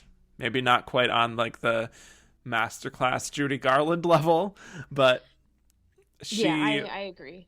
She charts that journey that she has to make from the wide-eyed, innocent girl who's undiscovered to that more experienced woman in the business very well. And I think Frederick March is fantastic. Yeah, I'm a big fan of his in general, and I like him a lot in this. Yes, we talked about him in Best Years of Our Lives, I believe. We did. Yes, so there you go. He plays alcoholic well. He really, really does. Unfortunately, it's a typecast that works. Yeah. It's hard to compare styles between the decades, but He might be my favorite male lead of the 4 films. Really? Yeah. Okay, I think we'll get to this later. I rank this adaptation third Okay. of the 4 of them, personally. And I think I would put both of them as my third favorite of their counterparts. I'm a sucker for James Mason. I don't know what it is. Oh, wow. Okay. I will never be able to figure out why I like James Mason. Maybe he's in some older films that I saw as a child. I don't know what it is. But anytime James Mason 20,000 Leagues Under the Sea. Yeah. I'm not attracted to him, but I'm like hooked. Like, is it the eyebrows? I don't know. I think it might be his voice. And there's a really funny video of Bill Hader doing a James Mason impression. Please look into that. It's him reciting like some of his lines from Lolita, and it's really funny. I really like James Mason as well, but maybe not as much in that part for me. I can understand. Yeah. Well, for me, it's close between him and Bradley Cooper. Yeah, I mean, he's number one for me, but yes. Yeah. But I just think that Frederick March really understands his character on a fundamental level, and I think is so perfect as this guy who you can tell had a charm to him in his prime and had the good looks, but now this alcoholism has really just taken a toll, and you can feel that, I think, through his body language. Mm-hmm. I also find it interesting that, especially in comparison to this 2018 Star is Born, the 1937 one, I feel like their relationship feels doomed from the beginning. Yeah. And I feel like they make very little effort to just like make you fall in love with this couple as opposed to this most recent one. And a lot of that is just from him and his behavior. So, I don't know. I found that interesting. Yeah. I think the film does a really nice job of showing like the studio system and the idea of like, oh, you can't have that name. We have to change your name. And obviously then like the 54 version does this as well. Also, they have very similar scripts. Yeah. Down to dialogue. Like a lot of dialogue is the same. It's really, and I think they're the two most similar of the 4. Like, oh yeah, you can find the similarities between the two of them the most. And I think that's like having seen the 54 one before this one, that was, I think, like a disservice to it of like, oh, but it doesn't have music. Right. But it's still quite good. And you also, I think what this one also has in common with the 2018 one is the idea of actually getting Esther, the main character's background. In this, we see her like hometown with her family and Granny. Love her. You talk about Granny. We should have actress where? Yes. We should have continued that tradition of having Granny into the other Stars. The idea of that as a character is wonderful because I like that they maintain like the male best friend thing. They don't have it in the 76 one. That one's, I like it more than most, but yeah, it has its problems. But I like that at least with the 2018 one, the idea of bringing in like her family and her having a home and like it. Both of those, I feel like they give her more of a background, which I appreciate. Right. Feels equal. And to go back to Janet Gaynor, the scene with her as the waitress at that dinner party and her impressions. Yeah. I mean, that's just perfect. It's perfect. You know, I think she brings the most comedy to this role of all the 4. Mm-hmm. Which is, I think, one of the disservices of it is particularly towards the end, with all the other ones, like, she is emotionally broken and devastated. And with this one, it's a little more, like, accepting of what happened. Like, Judy is inconsolable in that movie. And this, she's just, like, looking at a picture of him or something, and she's just like, oh, what a shame. Like, it doesn't...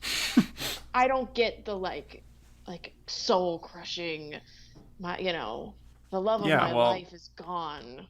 That's what I mean, that, like, it speaks to the thing of, like, from the start, it feels like this was not going to be a long-lasting relationship for me. That it's like, when that happens, it's like, yeah, that figures, Not that she's that flippant about it, but, like, she's like, there's an inevitability, I think, to it. Yeah. That I find an interesting dynamic compared to the other 3. That is true. It is interesting, yeah. Yeah. This is the first ever color Best Picture nominee. Yes. This is the last film in color you will talk about on the main. Wow. I feel like I'm Dorothy and Oz just stepping back into the house. It's like you're playing it in reverse. Like, yes. Wow, all the color just drained out. What a note to end on with this film that is this property that is sustained through the decades. Also, so I find it a bit strange that we never really get to see much of Vicky Lester / Esther acting. that's the one like we downside see of it having it. very briefly in like this one clip, but it's strange to me that we don't get much of an idea of like how she is as an actress very much. Like we're told that people love her and that the one downside of having it be about acting as opposed to music, whereas like we can see her sing and that can answer it. Even with the 54, when she's technically an actress, she's in movie musicals essentially. That's what I mean. Yeah. And you can get that charisma and star power just from that. Whereas showing an actress acting in a movie is a little more complicated to properly show. Yeah. I just feel like that side of things is a lot more of like telling than showing. Yeah. You know, because it's like we're told that people love her. Like they're coming out of the theater like practically dancing through the aisles, but we're not really seeing much of it. And like she wins an Academy Award, but I don't really get why we're not shown exactly what she's capable of. But yeah, that would be my minor nitpick there. Of course, we did get multiple questions for this. Of course. This is from our friend Glenda, Miss Jackson, if you nasty. She's back. Rank the Stars Born leading ladies, please, with a little smiley face. Okay. Do you have a solid ranking? I think yeah. Judy Okay. number 1, Gaga 2, Janet Gaynor 3, and then Babs 4. Although I like the 76 one more than people give it credit for, and that's probably because my mom loves the soundtrack and her costumes. But as a movie, it is deeply flawed. But I still cry because I cry at all of 4 of these movies. Some more than others, but it's like a guaranteed. When it gets to a certain point, I am a bucket of tears. So yeah. Well, I would say Miss Judy Garland number 1 forever and for always. Number 2, honestly, Janet Gaynor. And really? Yeah. Number 3, Gaga, who I love, but maybe I have to watch again. And number 4 is Barbra Streisand. So, yeah, 2 and 3 is a tough call, but solid number 1 and 4. Mm-hmm. That's how I feel. All right, well, Cody Derricks, now that you've seen them all, can you rank all of the versions of A Star is Born? So Mine's now we're the talking exact about them as same. films. Yeah.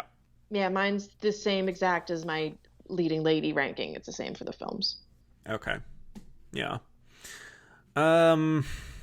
Again, my number 1 and 4 are locked in. Number 1 would be a 54 version. Number 4 would be 76. Yeah, I think there's an extra special quality in the music of the 2018 version that ranks it for me above this version. So I would say 54, 2018, 37, 76. Yep. That would be my ranking. Sound good? Mm-hmm. Okay. Catherine Short. Janet Gaynor made a comeback of sorts this year in A Star is Born. Why do you think she was such a durable star as she survived the transition to sound and the infamous Oscar curse? I mean, the proof's in the pudding. Like I said, I think she's very delightful. That's the best way I can describe her, is like delightful. I've only seen her in this, and I've seen clips of Sunrise and things like that. I like the significance of like the first Best Actress winner playing the Star is Born character. I find that really interesting. Yeah. I think she just has a wonderfully expressive face. Yeah. And yeah, I guess she is just one of these actors who was able to prove that there was even more to her range. It's hard to really explain, but she just has the talent. Mm-hmm.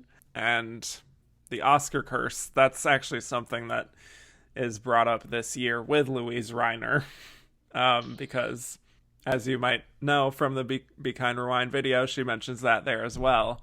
I think like the Oscar curse, I don't want to say it originates with Louise Reiner, but I think the significance of the idea of her winning 2 back-to-back and then disappearing, basically. Yeah. But in the newspapers, Luella Parsons sort of coined that a bit. And the whole idea of an actress winning Best Actress and then the roles after that really sort of drying up or something bad happening in their personal life, which is something that happened in the 2000s especially.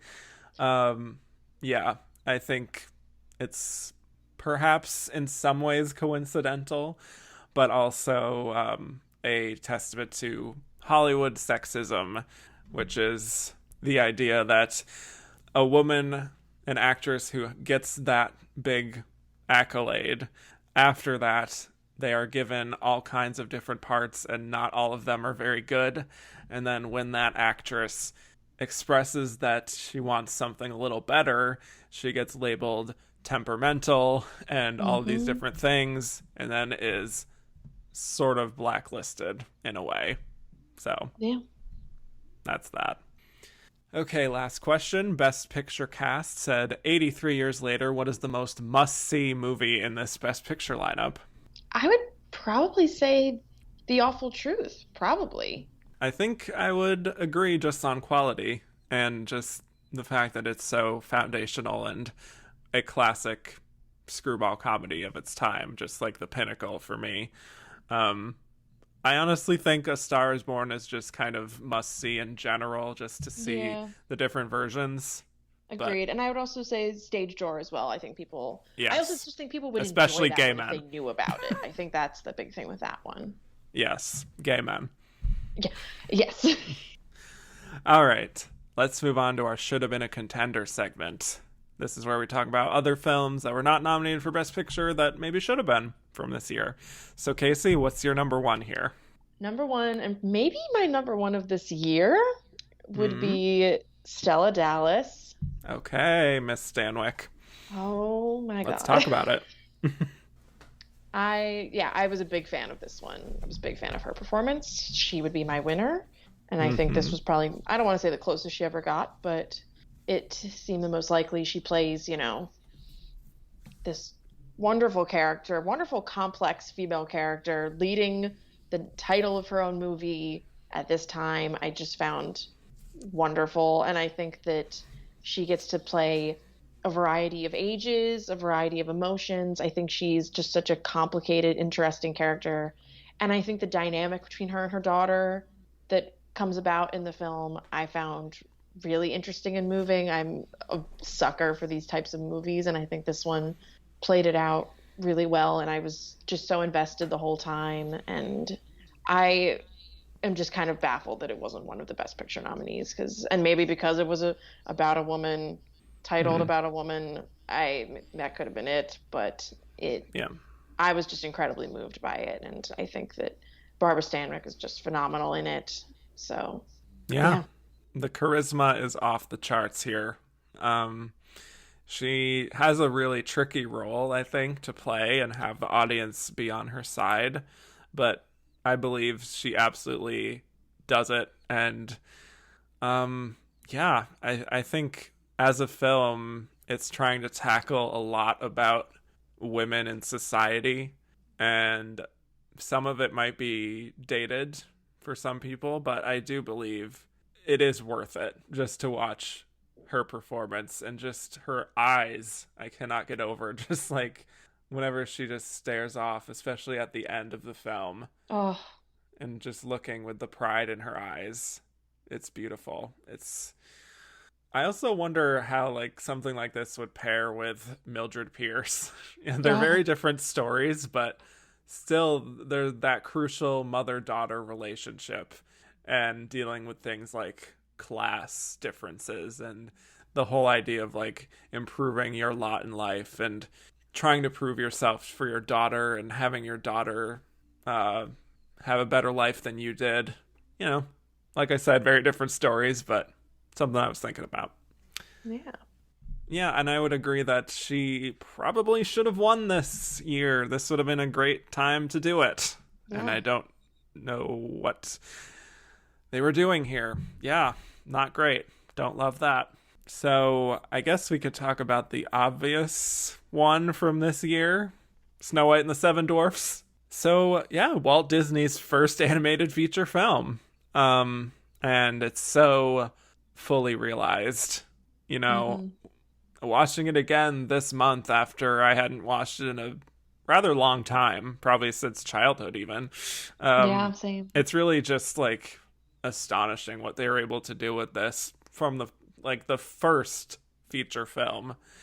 What's great about animated films in general is that like literally every frame has to be important and move things forward, and I think it just flows so well. It's not like this big grand adventure type of film, but the stakes are just as high as something like Zootopia or Wreck-It Ralph or any of these other modern animated films that always have to have like that heightened adventure component to it, you know?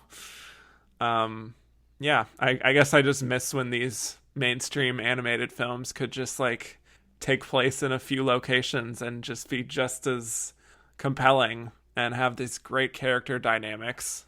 And the evil queen is that bitch. I mean, we have to talk about it. The transformation scene that she makes into the witch is genuinely scary. Yeah. And amazing. Another thing I wish for an animated films is just like that level of danger, I guess.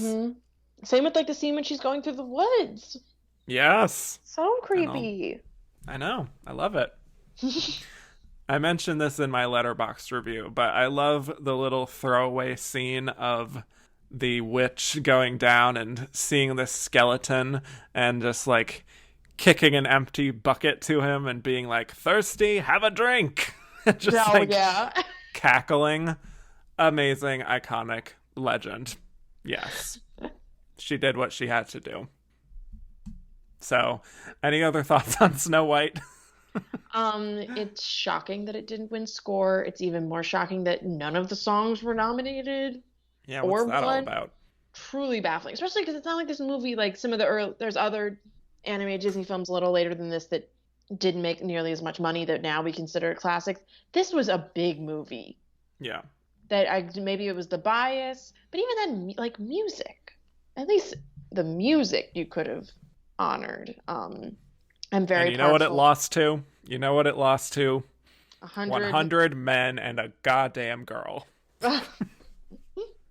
Which is just dumb. I'm sorry, but like, it's also, I don't know how original that music is to begin with, so even more annoying to me. Yeah. So yeah, if I had a song that would have been nominated, I'm a big fan of the dwarfs, and I'm also a big fan of the small animals. There's so many in this. There would be moments she would wake up and there's like so many animals around her. I'm like, wow. It's very amusing. No, but I'm a big Hi-Ho fan, and that's also as a Disney Parks fanatic, there's a Seven Dwarfs Mine Train roller coaster at Magic Kingdom in Florida.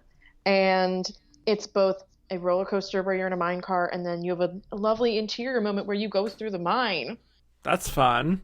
It's so fun. And like they do some interesting things with projections with the animatronics. So they look like they have they're very animated looking and less like creepy robot puppet things. And just all the colors of the jewels and the music. It's a lot of fun. Yeah. Wasn't there a scary ride? There is that at some too. point. Yeah, not in Florida anymore, but that one still exists at other parks. Yeah. And that one's all horrifying. Yeah. Genuinely. There you go. There you go. Yeah, Hi-Ho is a bop for sure. I love Whistle While You Work. Very fun. And Someday My Prince Will Come is lovely. I mean, any of these songs could have gotten in. Yeah. Easily. Damn, imagine if the Queen had like a song. Oh. They didn't get into villain songs until a bit later, but yeah, like if she had to Be Prepared, oof. I'm into that. Yeah. Well, this is from our friend Daniel Brilliant. Why do you believe Snow White and the Seven Dwarfs, the highest grossing film ever at that time, and a film with an Oscar nomination for score, missed the Best Picture lineup? Do you believe animation was too new a medium? In hindsight, it's especially strange. Yeah, I guess there was still somehow a bias. I mean, which I feel like was kind of shocking at the time. I think if there was ever going to be a Best Picture nominee that was animated, this would be it at least for like a good while there. I guess it just had to do with bias and the fact that they were like, it's still a cartoon, which is unfortunate. Well, I would just say on the box office thing, that didn't really happen as much until the following year because Snow White came out around Christmas time of 1937. So it didn't really have that kind of a huge thing going on for months and months and months, like a Black Panther, perhaps. Yeah.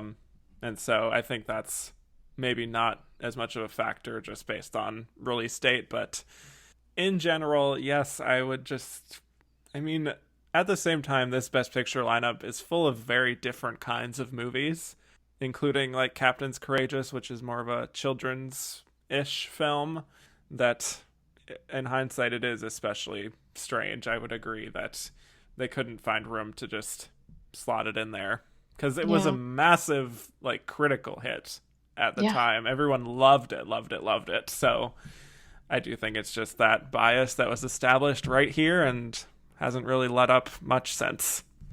Do you have another movie or two you want to talk about? Yeah, I watched Camille, which was a Best Actress nominee for Greta Garbo, and the film I found just okay. Be Kind Rewind mentioned that it's basically Moulin Rouge, which is true. I didn't realize that until she said it, that it's the same. No show business or musical aspect, but plot-wise, yeah, pretty similar. But this was my first Greta Garbo film, and I completely get it. Yeah. She's so charming and so beautiful. She has a very interesting star quality, and she was obviously the biggest star at this point, and you can just tell, like, she's just so different than all the other actresses at this time that it was just really captivating to watch her. Also, her costumes are beautiful. And it's another one with a lot of extravagant gowns, great gowns, beautiful gowns. There you go.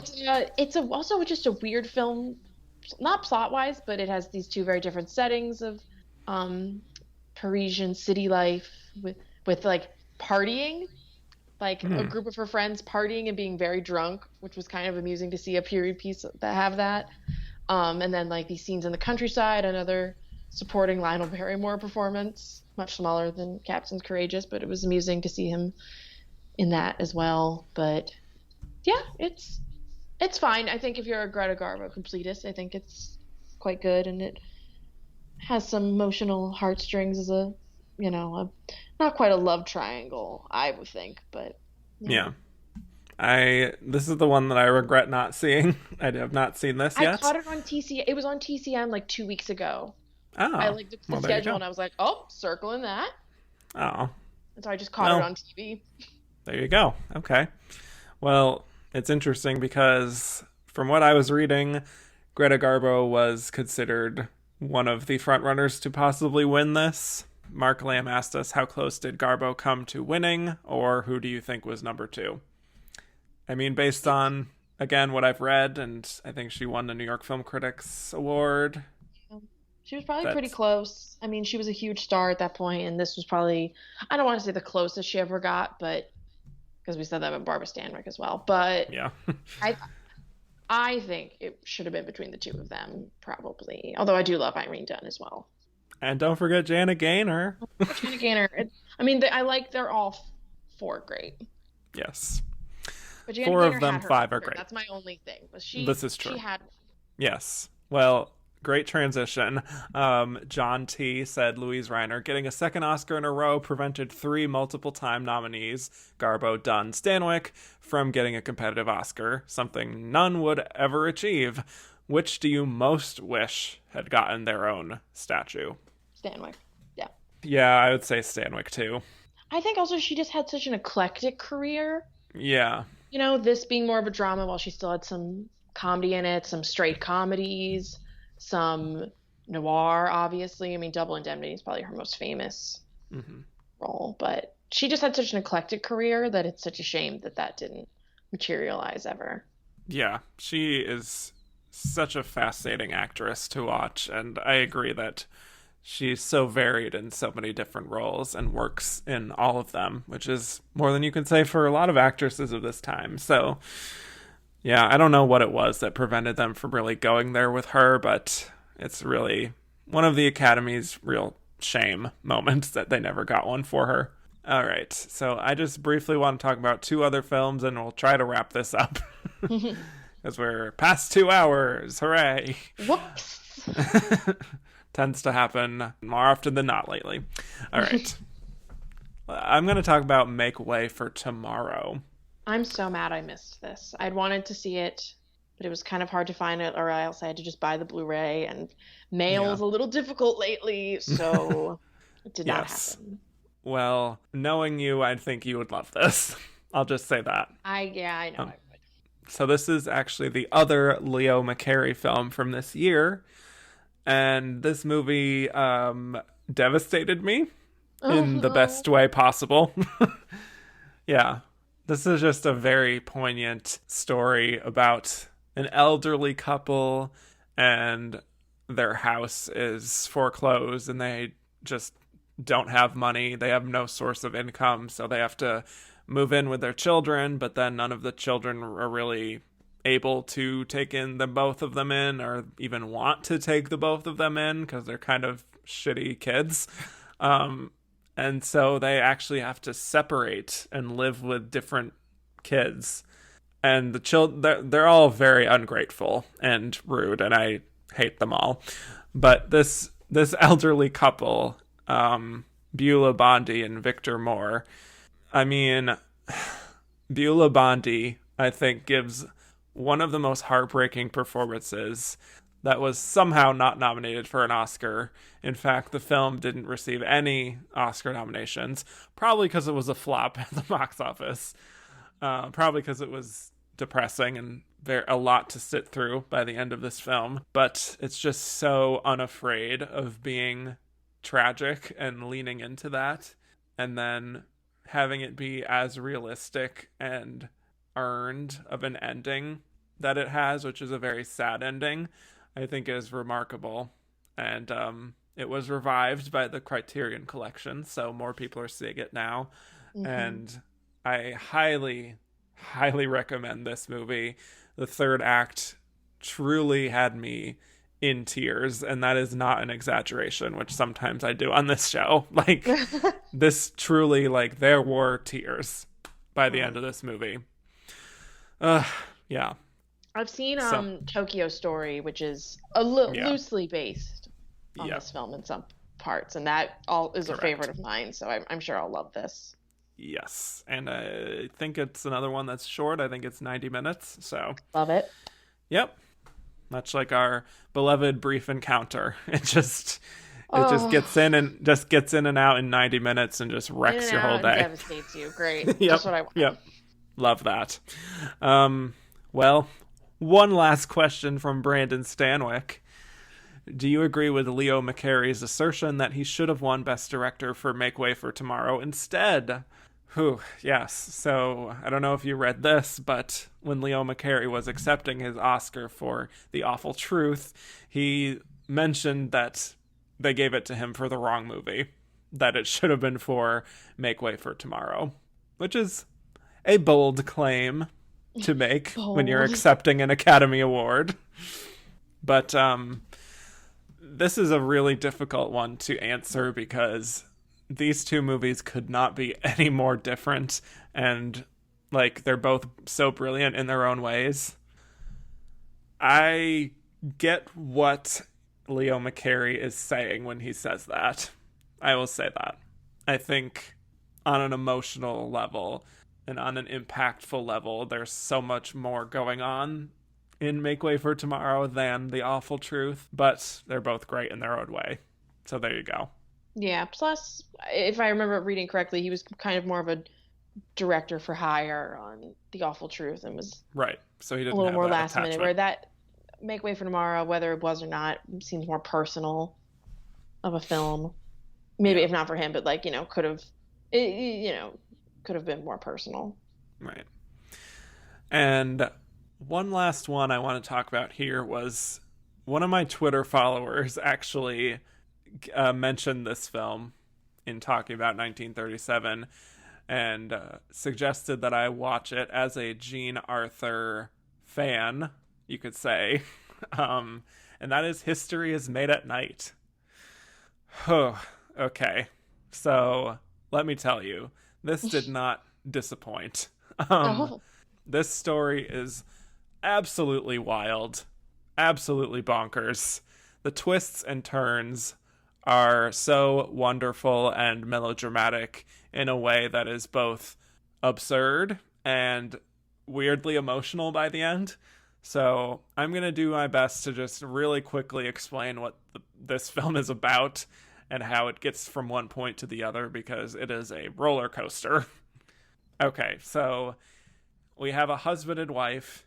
She wants to divorce him after he accuses her of an affair, and he's very clingy towards her, very possessive, so he does not want a divorce. And so he sets out on this elaborate scheme to essentially make the divorce null and void by proving that she was having an affair within this specific window of filing for divorce. And so he has his driver pose as her lover by breaking into her hotel room in Paris and then having a private investigator catch them, quote unquote, in the act. But then when all this is happening, she's crying for help, and then a neighbor comes over to help her, and he has a struggle with the driver, and then the driver ends up dead. So no. The plan has completely gone awry.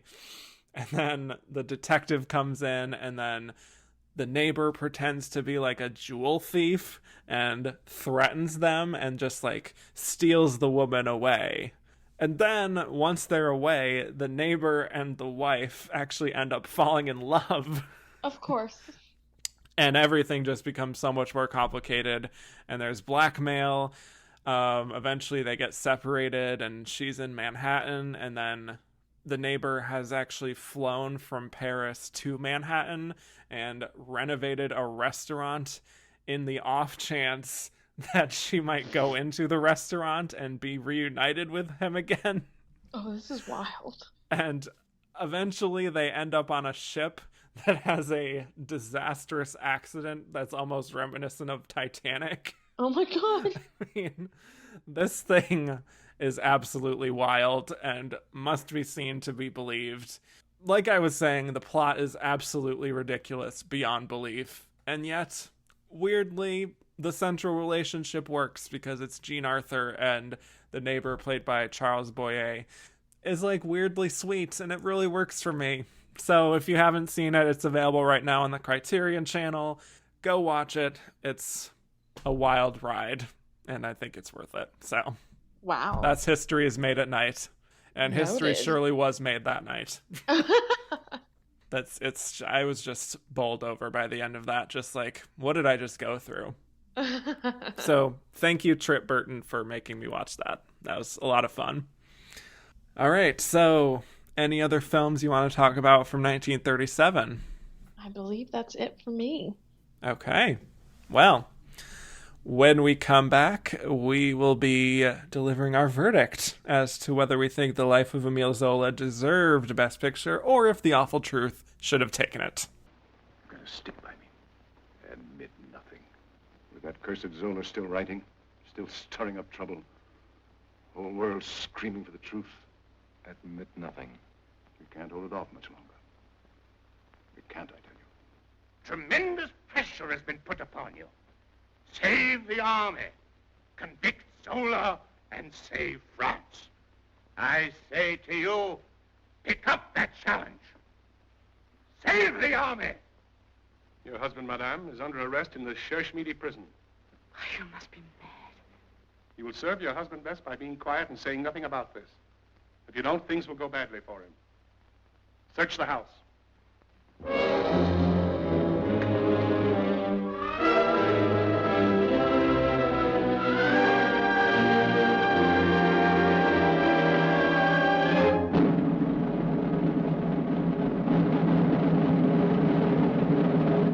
people of France.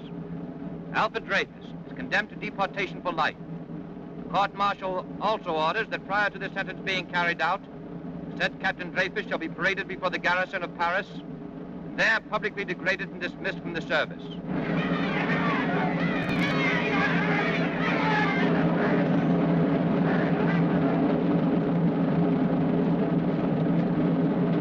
Gentlemen of the newspapers, proclaim to the world that I'm innocent! I'm innocent! Down with Zola!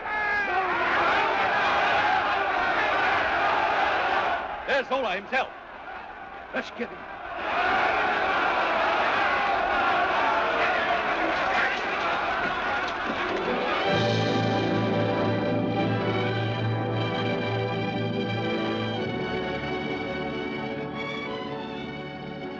And we're back. So now we'll be delivering our verdict as to whether we think The Life of Emile Zola deserved Best Picture or if The Awful Truth should have taken it. Casey Lee Clark, what is your verdict? I would say The Awful Truth. Although it is a much lighter film, I think that it's much more enjoyable. I think that it tackles a lot of interesting themes for a screwball comedy, and I just think that ultimately it works better as a film, on a filmmaking standpoint, the way it looks, the way it's performed, written, all that.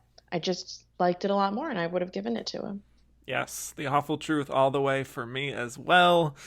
I think comedy should be valued a lot more than it is, and that is true in 1937, and it is true in 2020 with this Academy. And so, The Awful Truth, absolutely, and honestly, looking at this entire Best Picture lineup, I would probably vote for it to win, which is like, yeah, it doesn't have the most heavy duty of plot and like distinguished meaning to society, but I think it's just the best put together film in general and just executes its vision perfectly. So yes, Awful Truth all the way.